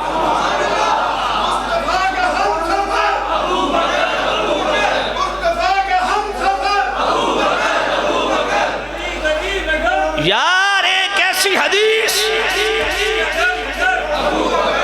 ایسی حدیث میرے نبی کا فرمان جو افضلیت صدیق اکبر پر صریح نص ہے۔ فضائل الصحابہ امام بن حنبل کی حدیث نمبر 135، حدیث نمبر 137، حدیث نمبر 227 اور مجموع زوائد کے اندر بھی ہے، طبرانی شریف کے اندر بھی ہے، معجم الاوسط کے اندر امام طبرانی بھی لائے۔ اچھا روات حدیث دیکھیں ٹھنڈ پڑ جائے گی۔ امام جعفر صادق پاک فرماتے ہیں میں نے اپنے ابا جان امام باقر پاک سے سنا۔ امام باقر پاک فرماتے ہیں میں نے اپنے ابا جان امام زین العابدین پاک سے سنا۔ امام زین العابدین پاک فرماتے ہیں میں نے اپنے ابا جان امام حسین پاک سے سنا۔ امام حسین پاک فرماتے ہیں میں نے اپنے ابا جان مولا علی پاک سے سنا۔ اور مولا علی پاک فرماتے ہیں میں حضور کے ساتھ جا رہا ہوں، دائیں طرف حضور کے سیدھی طرف حضرت صدیق اکبر چل رہے تھے، اچانک ابو دردہ صدیق اکبر سے آگے بڑھ گئے، میرے کریم رؤوف الرحیم نبی نے آگے بڑھے، ابو دردہ کا ہاتھ پکڑا پیچھے کھینچا، فرمایا ابو دردہ اس ابو بکر کے آگے چل رہے ہو، اس دھرتی پہ ابو بکر سے افضل شخص پہ سورج طلوع نہیں ہوا۔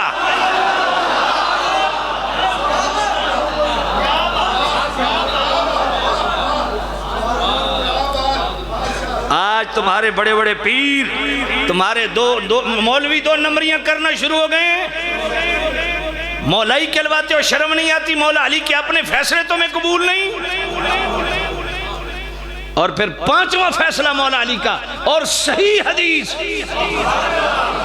اور شیخ محقق عبدالحق محدث دہلوی رحمت اللہ علیہ نے فرمایا 82 سندوں کے ساتھ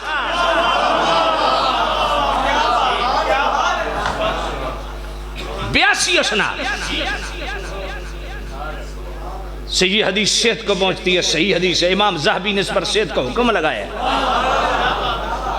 مولا امام دار قطنی کی المختلف والمختلف پڑھیے، امام ابن ابی عاصم کی کتاب السنہ پڑھیے، ابن عساکر کے اندر بھی موجود ہے، سنن دار قطنی کے اندر بھی موجود ہے، اور سید اعلی حضرت امام اہل سنت فتاوی رضویہ شریف 28ویں جلد الظلال القاء من بار سقط الاتقاء کے صفحہ 673 پہ بڑی اس پہ تفصیل ہے۔ میرے مولا علی نے فرمایا لا اجد احدا فضلنی علی ابی بکر و عمر الا جلدت حد المفتری۔ مولا علی نے فرمایا جس کو میں نے دیکھا کہ مجھے ابو بکر عمر پر فضیلت دیتا ہے وہ مفتری ہے، جھوٹا ہے، میں اپنے ہاتھ سے اس کو 80 کوڑے لگاؤں گا۔ اب اس پہ مولا علی نے مور لگا دی۔ اب یہی تو اعلیٰ حضرت نے سوال اٹھایا کہ جو لوگ تفضیل شیخین کو ظنی قرار دیتے ہیں ان سے صرف ایک سوال ہے کہ مولا علی اس کو ظنی سمجھتے تھے یا قطعی سمجھتے تھے؟ کہا مولا علی اس کو قطعی سمجھتے تھے تبھی حد جاری فرمائی، وگرنہ کبھی بھی حد کا ارشاد نہ فرماتے۔ اچھا ایک اور بات کہ جی فلاں نے لکھا ہے مولا علی کی تفضیل کے حوالہ سے، اس میں 2 باتیں۔ پہلی بات تو یہ ہے کہ جو مولا علی کی تفضیل کے اقوال ملتے ہیں نا وہ حضرت عثمان غنی کے ساتھ تقابل میں ملتے ہیں، شیخین کریمین کے حوالہ سے نہیں کہ عثمان غنی افضل ہیں یا مولا علی پاک افضل ہے۔ بات پلے پڑی ہے، اور وہاں اجماع ہے، یہاں جمہور ہے۔ عثمان غنی کے حوالہ سے جمہور کی رائے ہے کہ افضل عثمان غنی ہے۔ اگر کسی نے تفضیل علی کا قول کیا ہے شیخین کریمین کے مقابل تو سیدی اعلی حضرت امام اہل سنت امام رضا رحمۃ اللہ تعالیٰ علیہ فتح رضوی شیفی 28ویں جلد الظلال القام مارچ کا صفحہ 673 فرمایا اس کو مسئلہ سمجھنے میں خطا ہوئی ہے. اب ذرا جملہ سننا دل کو لگے تو دل والی سبحان اللہ. فرمایا سنو، جس طرح جنگ جمل اور جنگ صفین میں مولا علی حق پہ تھے، مسئلہ تفضیل میں بھی مولا علی حق پہ ہیں، اور حق وہی ہے جو مولا علی نے ابو بکر و عمر کے حق میں حق بول دیا. اور یہ امت کا اجماعی عقیدہ ہے. فتاوی رضویہ شریف 28ویں جلد، فتاوی کرامات غوثیہ 28ویں جلد کا صفحہ 420، اعلیٰ فرماتے اہل سنت کے اور امہات الکتب کو دیکھ لو، عمدۃ القاری شرح بخاری کو دیکھ لو، مواہب اللدنیہ کو دیکھ لو، اس درجے کی جو پائی کی کتب ہے ان کے اندر بھی اجماع نقل ہے. فرمایا اہل سنت کے اس پر اجماع ہے کہ سیدنا صدیق اکبر نبیوں رسولوں کے بعد بشمول امت محمدیہ بشمول اہل بیت مولا علی کے سب سے افضل، اکرم، اتم، اور جو اس کو نہ مانے وہ بدعتی، شیعی، رافضی ہے. اور فتاوی رضویہ شریف 5ویں جلد منیر العین فی حکم تکبیر الابہامین صفحہ 381، اس پہ اعلیٰ فرماتے ہیں آج بعض جہال تفضیل شیخین کا انکار کرتے ہیں. فرمایا یہ تصریح مدادت شریعت، مدادت یہ تضاد سے ہے، یعنی قرآن و سنت کی مخالفت ہے، اور معاندت سنت، معاندت عناد سے ہے، یعنی صحابہ اور تابعین کے اجماع کے خلاف ہے. لہٰذا تفضیلیہ کو، تفضیلیہ کون؟ جو مولا علی کو ابو بکر عمر پر فضیلت دے. فرمایا ان تفضیلیہ کو ائمہ دین نے روافض میں شمار کیا ہے. یہاں سب سے بڑا مسئلہ پتہ کیا ہے؟ لوگوں کو فضیلت اور افضلیت میں فرق کرنا نہیں آیا. یہی بات 5ویں جلد منیر العین فی حکم تقریر الابہامین میں صفحہ 580 پہ اعلیٰ حضرت نے فرمایا ایک ہے فضیلت، دوسری ہے افضلیت. یہ باریک فرق سمجھیے گا ذرا. فرمایا جس کے فضائل و مناقب، جزوی خصائص و فضائل جو کسی اور میں نہ پائے جائیں، اس سے زمین آسمان بھی بھر جائے، ان فضائل کا شمار فضائل کے باب میں ہوگا. ابو بکر و عمر کی جو افضلیت ہے اس کا شمار عقائد کے باب میں ہوتا ہے. اور علماء متوجہ ہوں، اعلیٰ حضرت کی ایک عبارت پڑھنے لگا ہوں میں کہ یہ جڑے جتنے شڑل توڑے پھر دیں نا انہوں نے آکھو اعلیٰ حضرت عبارت میں نے ذرا صرف پڑھ کے بکھا ہوں، میں ان کو سن کے تو یاد تک کر لے سن، سمجھ کوئی نہیں آئی.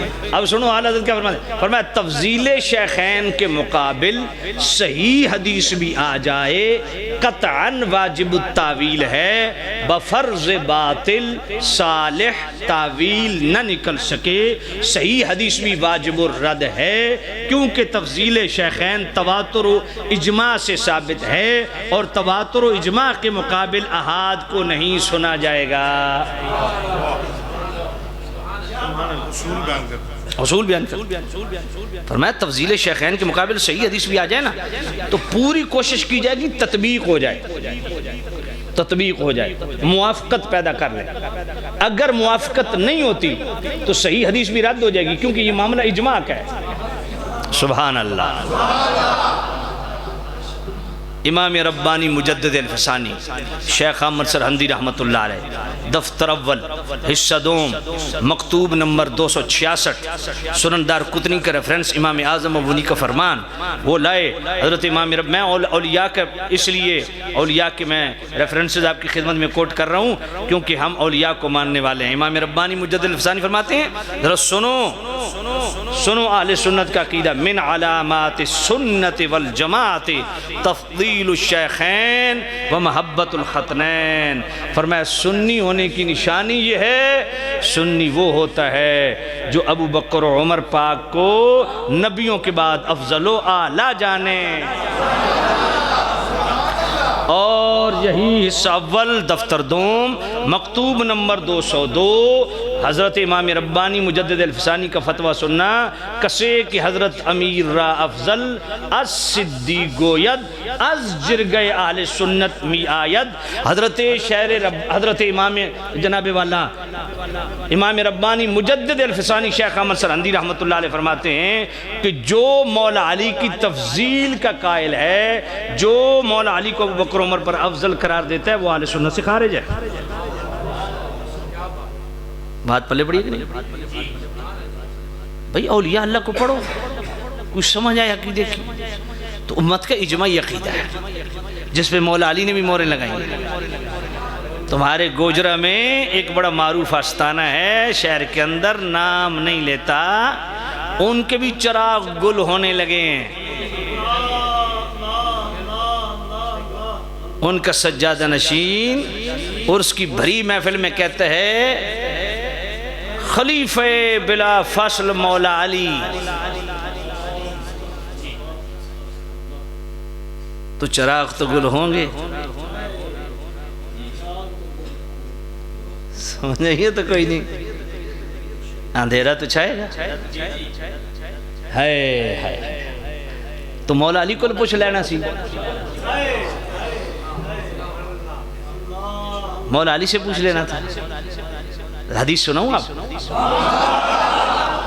سنن دار قطنی کا ریفرنس ہے، السوائق المحرقہ کا ریفرنس ہے، فتاوی رضویہ شریف 28ویں جلد ہے، غایت التحقیق فی امامت علی و صدیق صفحہ 472 ہے. مولا علی فرماتے ہیں ہم حضور کی خدمت میں حاضر ہوئے، استخلف علینا، یا نبی اللہ اپنی اس ظاہری زندگی میں ہم پر خلیفہ بنا دیجیے. قال لا، حضور نے فرمایا نہیں، ان یعلم اللہ فیکم خیرا یولی علیکم خیرکم. میرے نبی فرمایا علی، جب اللہ تعالیٰ اس امت کے ساتھ بھلائی کا ارادہ فرمائے گا تو جو تم میں سب سے بہتر ہے نا اس کو اللہ خلیفہ بلا فصل بنا دے گا. قال علی رضی اللہ تعالیٰ عنہ فعلم اللہ فینا فولا علینا ابا بکر. مولا علی فرماتے ہیں اللہ نے ہمارے ساتھ بھلائی کا ارادہ فرمایا تو جو ہم میں سب سے افضل و اعلیٰ تھا اس ابو بکر کو ہمارا والی بنا دیا.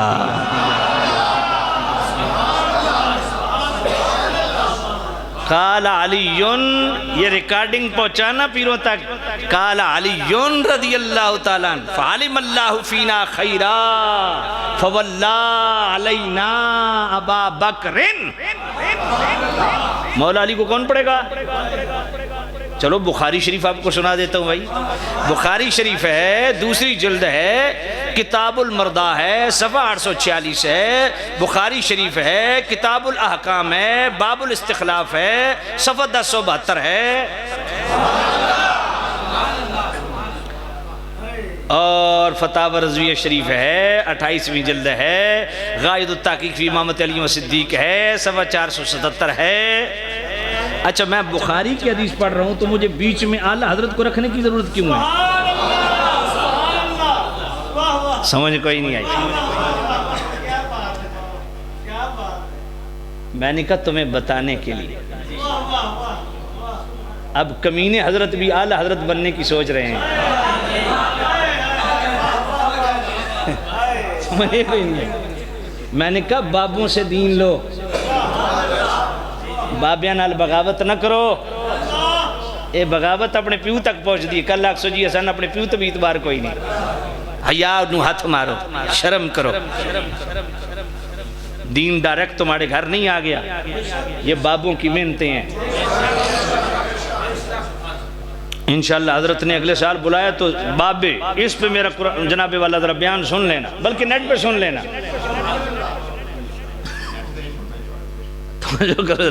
سبحان اللہ. تو سامعین سے ہم توجہ کیجئے گا. اب ذرا بخاری کی حدیث، سیدتنا عائشہ صدیقہ، نبی پاک نے فرمایا عائشہ ادعی لی اباکا و اخاکا خطا اکتب کتاباً. اور جی کاغذ قلم منگی آئی. میں کہا کیوں منگی آئی؟ آکھے مولا علی دی خلافت لکھ کے دینی ہے. میں کہ ایک گلتن مولا علی دسی ہے؟ آکھے نہیں، میں کہ یہ گلتن مولا حسن پاک دسی ہے؟ اکھے نہیں. میں کہ مولا حسین پاک دسی ہے؟ اکھے نہیں.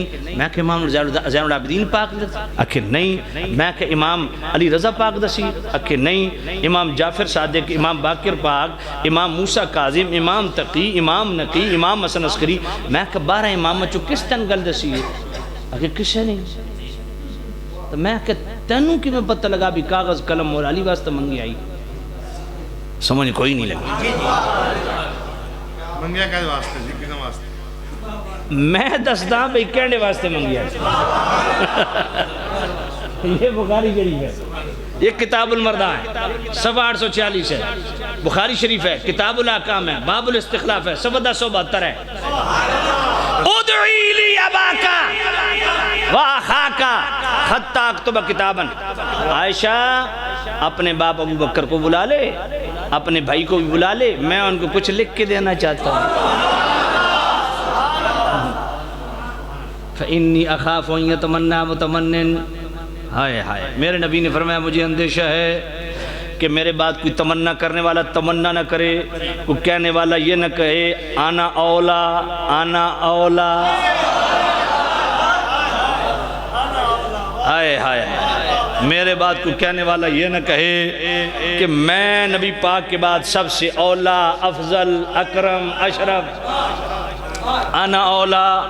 خدا کی قسم بخاری کے لفظ ہیں، یوں دل کو لگتے ہیں، دل کو لگے دل والی. سبحان اللہ. میرے نبی نے فرمایا وَيَأْبَ اللَّهُ وَالْمُؤْمِنُونَ إِلَّا أَبَا بَكْرٍ. حضور فرمایا ایک گل نہ اللہ مندہ تے نہ مومنہ فیصلہ کرنا مگر سوائے ابو بکر دے. اللہ دا بھی فیصلہ یہی ہوئے گا، مومنہ دی مشاورت بھی یہی ہوئے گی کہ نبی پاک تو بعد اگر کسی دا نمبر ہے تو اس نے ابو بکر آنکھ دے. اچھا اگلا جملہ مسند احمد کا حضرت ساتھ لائے. فرمایا دعیہ معاذ اللہ ان یختلف المؤمنون فی ابی بکر. اچھا میں اسی پر لذت اسی انداز بالکل دھیمے انداز میں یہ جملہ پڑھتا ہوں آپ کی زوردار سبحان اللہ سننے کے لیے. حضور نے فرمایا معاذ اللہ. پہلے فرمایا دعی، فرمایا رہن دے نہ بلا، میں معاملہ مومنوں کی مشاورت بھی چھوڑتا ہوں نہ بلا. معاذ اللہ. حضور نے فرمایا اللہ کی پناہ. ان یختلف المؤمنون فی ابی بکر، بندہ ہو بھی مومن اور اختلاف ابو بکر میں کرے.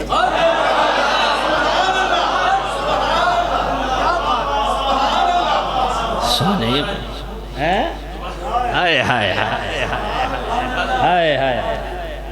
دعیہ معاذ اللہ ان یختلف المؤمنون فی ابی بکر. میرے نبی نے مور لگا دی، فرمایا مومن ہو ہی نہیں سکتا جو ابو بکر کے متعلق بک بک کرے. ابو بکر کے بارے میں اختلاف مومن نہیں کر سکتا.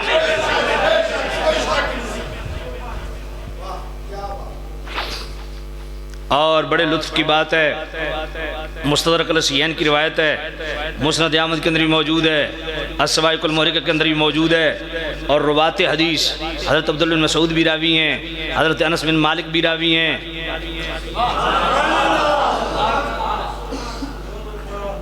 اور یہ حدیث میرے اعلیٰ حضرت امام اہل سنت مجدد دین و ملت الشاہ امام محمد رضا رحمۃ اللہ تعالیٰ علیہ فتاوی رضویہ شریف کے 28ویں جلد جو غایت و تحقیق فی امامت علی و صدیق ہے نا، صفحہ 477 والی جو پہلی بخاری کی حدیث پڑھی ہے نا، اس کے اوپر یہ والی حدیث ہے.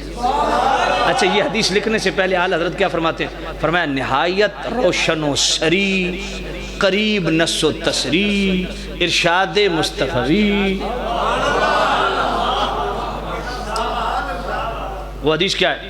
انی لا اتبرک بابی حنیفہ انی لا ادری ما بقائی فیکم.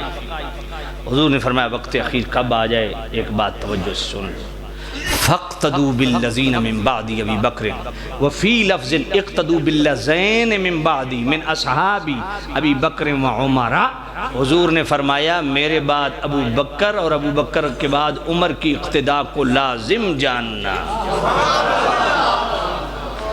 اچھا یہ سوال مولا علی سے بھی ہوا کہ ابو بکر خلیفہ پہلے کیسے بن گئے، خلیفہ بلا فصل ابو بکر کیسے بنے؟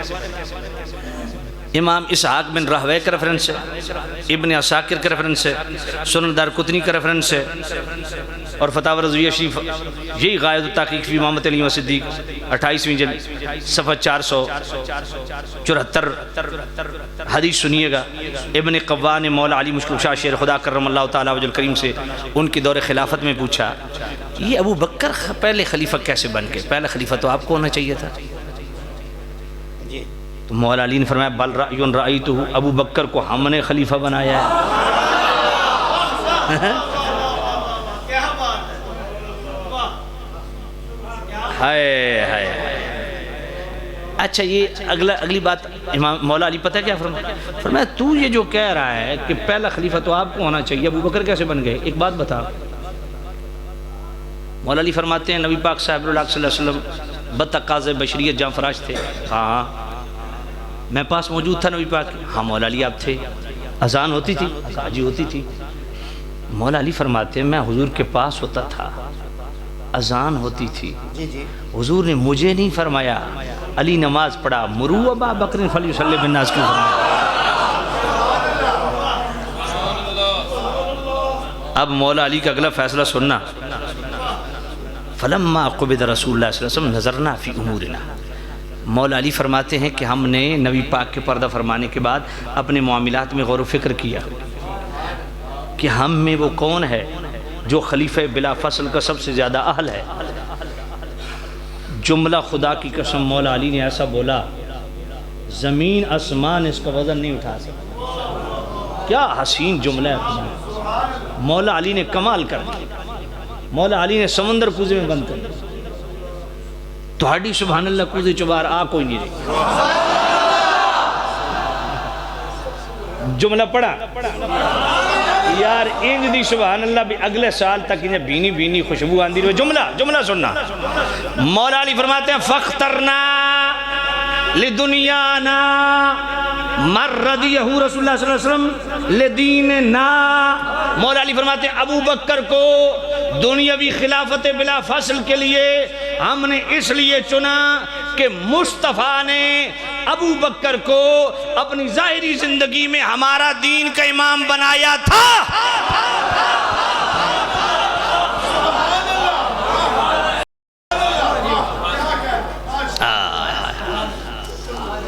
فکانت الصلاۃ عظیم الاسلام وقوام الدین۔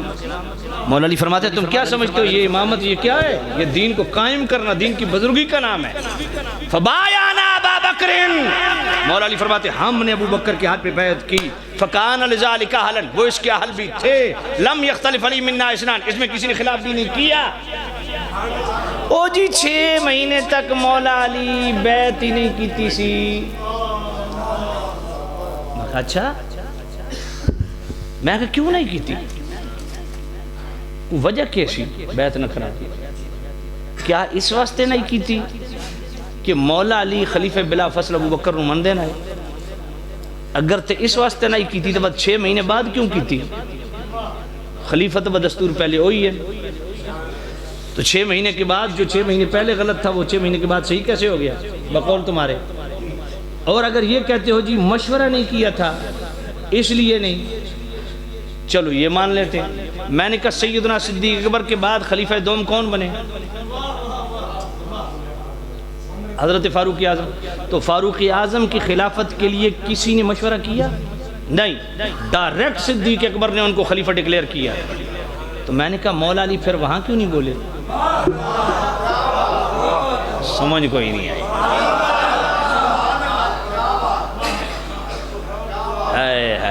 لم یختلف علی منا اسلام، اس میں کسی نے خلاف۔ اچھا ایک نئی مخلوق پیدا ہو گئی، ظاہری طور پہ خلیفہ بلا فصل ابو بکر ہیں، باطنی طور پہ خلیفہ بلا فصل مولا علی ہیں۔ میں کہا اچھا، میں نے گل دس مولا علی فرماتے ہیں فاخترنا لدنیانا مردیہ رسول اللہ صلی اللہ علیہ وسلم دیننا۔ مولا علی فرماتے ہیں ابو بکر کو ہم نے دنیاوی خلافت کے لیے اس لیے خلیفہ بلا فصل کے طور پہ چنا کیونکہ میرے محبوب نبی نے صدیق اکبر کو اپنی ظاہری زندگی میں ہمارے دین کا امام بنایا تھا۔ میں نے کہا یہ جو خلافت، یہ جو باطنی خلافت ہوتی ہے یہ دین سے چلتی ہے یا کسی اور چیز سے؟ کہا دین سے چلتی ہے۔ میں نے کہا دین کا امام تو مولا علی فرماتے ہیں ابو بکر ہے۔ سمجھ نہیں آئی ولایت ہے اللہ، ذرا توجہ فرمائیے گا یار، 14 صدیوں کے بعد کوئی اللہ کا ولی اس کے سارے خلیفوں کے لیے ہم نے جو ہے نا وہ یہ نہیں کہ یہ اللہ کا ولی ہے وہ خلیفہ لگڑا ہے، نہیں، ہم کہتے ہیں جناب وہ بھی پہنچا ہوا ہے، ایسا کہتے ہیں کہ نہیں کہتے ہیں؟ تو میں کہ 1400 سالوں تو بعد کوئی اللہ دا ولی اپنے خلیفیاں دا چناؤ کرے تو اتھے چونکہ چنانچہ نہیں، اتھے تو انہوں روحانی ولایت ڈاما ڈول نہیں نظر آن دی، تو سا منہ مارے آمان کے ابو بکر پاک تو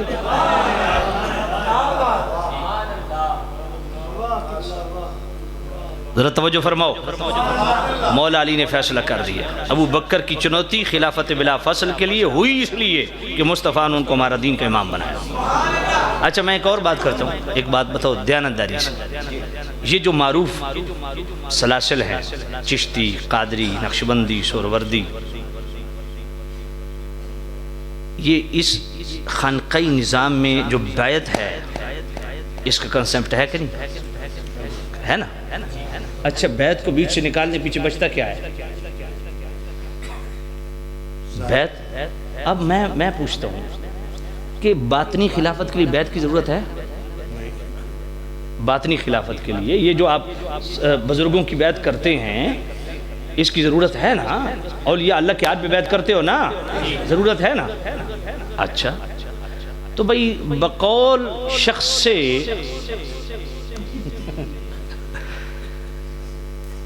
مجھے تو نام لینے میں حرج نہیں، آپ کے لیے مسئلہ نہ ہو، بقول شخص سے مولا علی نے بیعت کی سیدنا صدیق اکبر کی، یہ تو ثابت ہے۔ اچھا وہ ظاہری خلافت کے لیے تھی، تو کیا آپ یہ ثابت کر سکتے ہیں کہ ابو بکر پاک نے باطنی خلافت کے لیے مولا علی کی بیعت کی ہو؟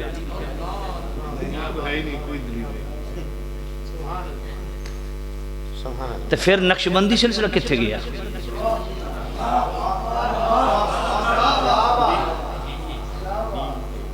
گل سمجھ کوئی نہیں آئی، توجہ کر رہے یار، اللہ حضرت غوث العظم سرکار پاک رضی اللہ تعالیٰ، قرائد الجواہر پڑھی، آپ فرماتے ہیں سجادگی کے لیے میرے نزدیک 12 صفات کا ہونا ضروری، 2 صفات رب کی طرف سے، ستار بھی ہو غفار بھی ہو، 2 صفات رسول اللہ کی طرف سے، رفیق بھی ہو شفیق بھی ہو، 2 صفات صدیق اکبر کی طرف سے، صادق بھی ہو مصدق بھی ہو، 2 صفات فاروق اعظم کی طرف سے، نیکی کا درس دینے والا ہو برائی سے روکنے والا ہو، 2 صفات عثمان غنی پاک کی طرف سے، رات جاگنے والا ہو غریبوں کو کھانا کھلانے والا ہو، 2 صفات مولا علی پاک کی طرف سے، عالم بھی ہو بہادر بھی ہو۔ میں نے کہا یہ باطنی خلافت کے لیے غوث پاک رضی اللہ تعالیٰ عنہ کیا وجہ ہے؟ نبی پاک کے بعد جس کے فیض کی احتیاجی کو بیان کر رہے ہیں وہ تو صدیق اکبر پاک ہے۔ پھر غنیت الطالبین کا صفحہ 68 پڑھیے، وَرَبُّكَ يَخْلُقُ مَا يَشَاءُ وَيَخْتَارُ، یہ آیت لکھ کے غوث پاک رضی اللہ عنہ فرماتے ہیں تمہارا رب جسے چاہتا ہے پیدا کرتا ہے اور جسے چاہتا ہے اپنی پیدا کردہ مخلوق میں اپنے لیے چن لیتا ہے۔ اس آیت کی تفسیر میں غوث پاک کیا فرماتے ہیں؟ وَاخْتَارَ مِنَ الْأَنْبِيَاءِ عَلَيْهِمُ السَّلَامُ، اللہ نے مخلوق بہت زیادہ پیدا کی ہے، ان مخلوقات میں سے اللہ نے چن لیا ہے نبیوں کو اپنے لیے۔ وَاخْتَارَ مِنَ الْأَنْبِيَاءِ 4، پھر اللہ نے ان سب میں سے اللہ نے چن لیا 4 کو، نبی پاک صاحب اللہ صلی اللہ علیہ وسلم، حضرت ابراہیم، حضرت موسیٰ، حضرت عیسیٰ پاک۔ ثُمَّ اخْتَارَ مِنْهُمْ مُحَمَّدًا، پھر ان 4 نبیوں میں ٹاپ پہ رکھا مصطفیٰ کریم صاحب اللہ صلی اللہ علیہ وسلم کو۔ پھر اللہ نے اصحاب کو چنا، وَاخْتَارَ مِنَ الصَّحَابَةِ 4، پھر تمام صحابہ میں سے اللہ نے 4 کو چنا۔ یہ 4 کا کنسپٹ بڑا پرانا ہے، اللہ نے 4 کو چنا، 4 کو چنا، ابو بکر پاک، عمر پاک، عثمان پاک، علی پاک۔ اب ذرا غوث پاک کا جملہ سننا، غوث پاک کے ہم سب ماننے والے ہیں، سبحان اللہ ایسی ہونی چاہیے۔ غوث پاک فرماتے ہیں اللہ نے پھر 4 کو چنا، 4 کو چنا، وَاخْتَارَ مِنْهُمْ أَبَا بَكْرَ، پھر ان 4 میں ابو بکر کو ٹاپ پہ رکھا۔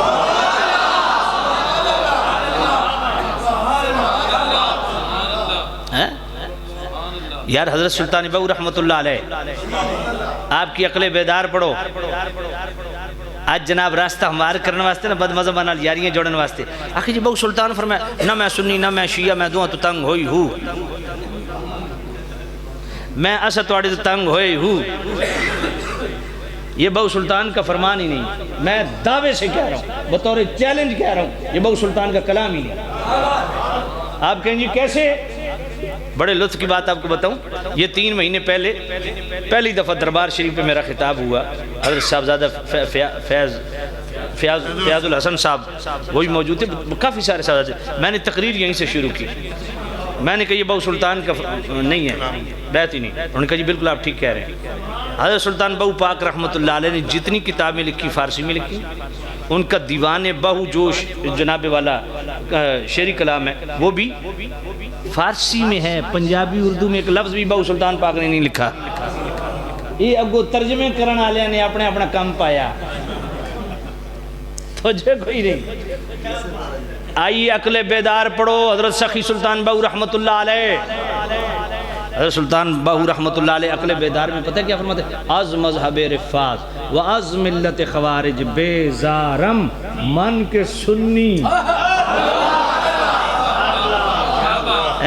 عجیب واردات ہے. اساں جناب مسلمان ہونے ہیں, اساں صوفی ہونے ہیں, اساں فرقے والے پاسے نہ جان دے. آج کل عجیب گل ہے, آدھیں جی صوفی دا مذہب ہی کوئی نہیں ہوتا. کہ دا مطلب ہے بغیرت ہوندہ؟ سمجھ کوئی نہیں آئی. او کملیو صوفی دا ہی تو مذہب ہوندہ, صوفی دا تو مذہب ہوندہ. اور صوفیاء کے امام بہو سلطان فرماتے ہیں از مذہب رفاظ و از ملت خوارج بیزارم. ہائے ہائے ہائے ہائے. بہو سلطان فرماتے ہیں میں اس رافضی تو بھی بیزار ہوں. اگر آپ سوشل میڈیا چیک کر لیں, یہ پچھلے مہینے لاہور میرا خطاب ہوا ہے. اعلیٰ حضرت رحمت اللہ علیہ کی فتح رضویہ شریف جو 15ویں جلد ہے نا, اس کا ایک رسالہ ہے الدلائل القاہرہ علی الکفرۃ النیاشرہ. اعلیٰ حضرت نے بد مذہبوں سے بیزاری پہ وہ فتویٰ دیا, سوشل بائیکاٹ پہ وہ فتویٰ دیا ہے. خدا کی قسم کمال کر کے رکھ دی ہے. قرآن مجید کی آیات لائیں, حدیث لائیں, فرمایا ان سب باطل مذاہب سے بیزاری کے اظہار سوشل بائیکاٹ واجب ہے. ان کے ساتھ راہ و رسم رکھنا حرام ہے. یہ پھر آگے دلائل دی. پھر 104 صفحے سے لے کے 100 جناب والا 79 صفحے تک لطف کی بات سننا ذرا.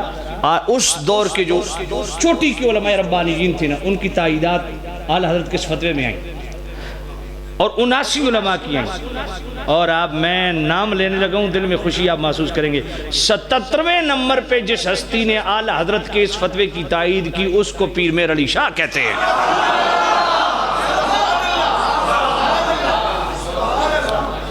وہ تقریر نیٹ پہ موجود ہے, ذرا سننا میری, انشاءاللہ لطف آئے گا آپ کو.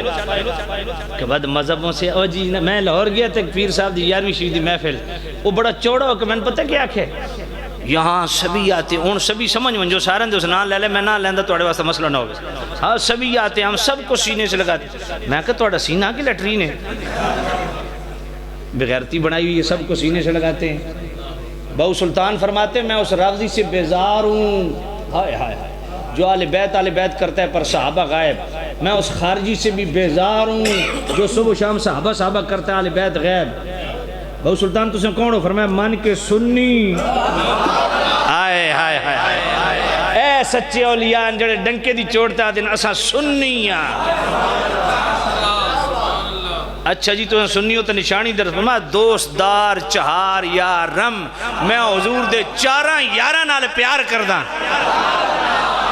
اے 4 دا بڑا کنسیپٹ پرانا نے. ہر کے خواہد ہر وقت مشرف شود دیدار محمد با اصحاب کبار و پنجتن پاک, غنچہ دل شگفت شود بمعرفت اللہ تعالی بملازم شاہ محی الدین عظیم نقش ببین اے عارف بالیقین. سلطان بہو پاک فرمانے ہیں تمہیں اللہ کی معرفت ملے گی, تمہیں رسول اللہ کا فیض ملے گا. شرط یہ ہے حضور کے ہر صحابی سے بھی پیار کر, پنجتن پاک سے بھی پیار کر.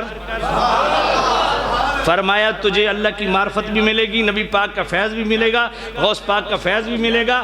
ہاں عظیم نقش خوشببی اے عارف بالیقین. غوث پاک فرماتے ہیں میں تینوں ایک تعویذ دے رہے ہیں، اس تعویذ پیروں کو جان دے ہو نا، اے جی کاروبار شروع کیتا کوئی تعویذ دے دیو، اے جی بچہ جناب بگڑ گیا تعویذ دے دیو، کاروبار جناب فلان واسطے بیمار ہو گیا تعویذ دے دیو. بہو سلطان فرماتے ہیں ہر شے واسطے تعویذ رہنا. اے بد مذہب جن جڑے انہاں کول بچن واسطے تو تعویذ نہیں لیندا. بہو سلطان فرماندے اے بد مذہباں دے سائے تو بچن واسطے میں بہو سلطان تن تعویذ دینا. اور وہ تعویذ کیڑا ذرا توجہ کرو. بہو سلطان نے 8 پورشن بنائے، 4 اوپر 4 نیچے.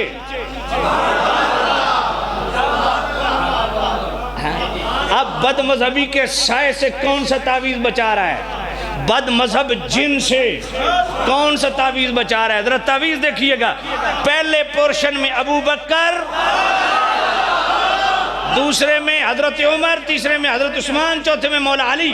اور جو نیچے 4 پورشن بنائے نا، ابو بکر پاک کے نیچے والے پورشن میں امام حسن، آگے امام حسین، آگے سید زہرا، آگے غوث پاک. اچھا ویسے سوچن دی گل ہے بہو سلطان پہلے خانے چ ابو بکر دا کیوں کیا؟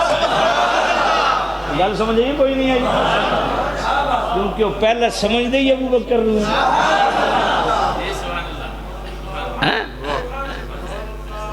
تے فیض ڈائریکٹ کتھوں آ رہا؟ پکے ٹھکے قادری نا. بہو سلطان سدھی لین بغداد شریف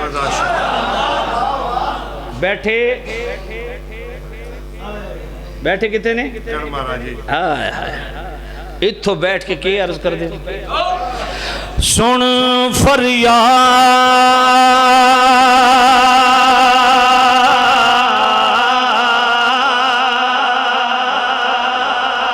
پیران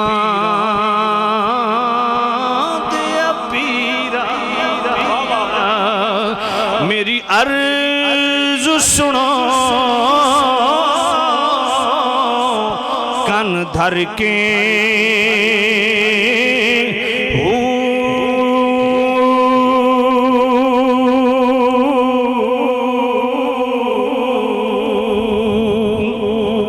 بیڑا اڑیا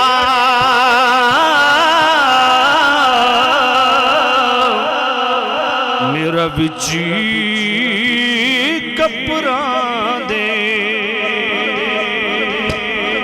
جتھے مچھ نہ بیندے ڈر کے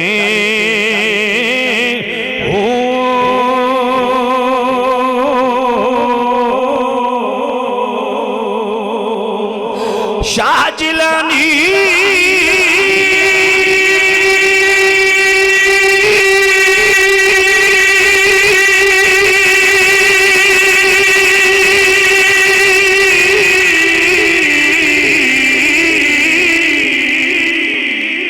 محبوب سبحانی میری خبر لیا جھٹ کر کے.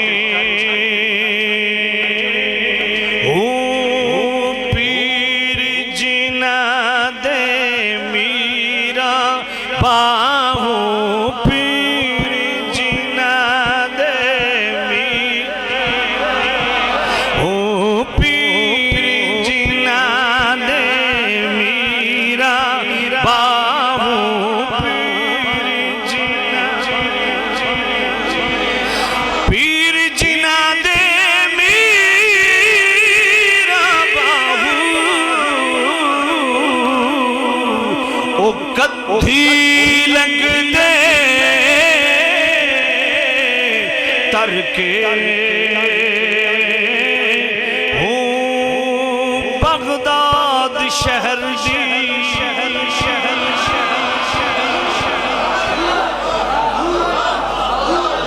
کی نشانی اونچیاں لمبیاں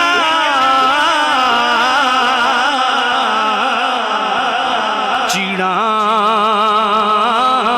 ہو تن من میرا پرزے جویں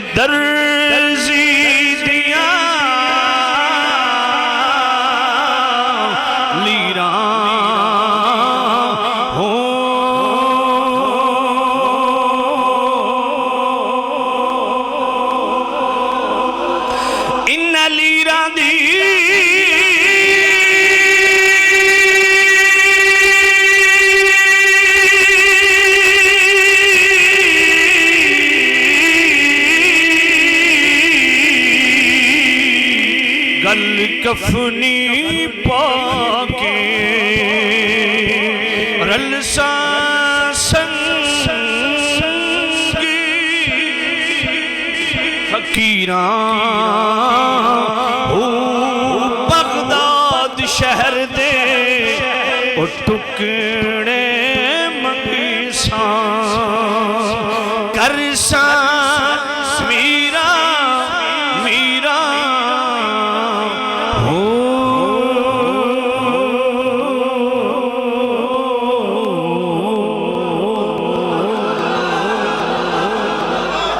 سبحان اللہ۔ میرے باؤ سلطان خوش عقیدہ کیوں ہیں؟ کیونکہ میرے باب غوث پاک کا دامن مضبوطی سے پکڑا۔ اللہ سامع نزید شام، میرا سفر بہت لمبا ہے، صبح میں نے جمعہ شریف بھی پڑھانا ہے، تو 2-3 موضوعات رہ گئے ہیں جو حضرت نے فرمایا، وہ انشاءاللہ اگلے سال پہ رکھتے ہیں۔ اللہ تعالیٰ میری اور آپ کی حاضری اپنی پاک بارگاہ میں قبول و منظور فرمائے۔ اس استانے کی فیوز و برکات اللہ تعالیٰ ہم سب کو اپنے شایان نشان نصیب فرمائے۔ وآخر دعوانا الحمدللہ۔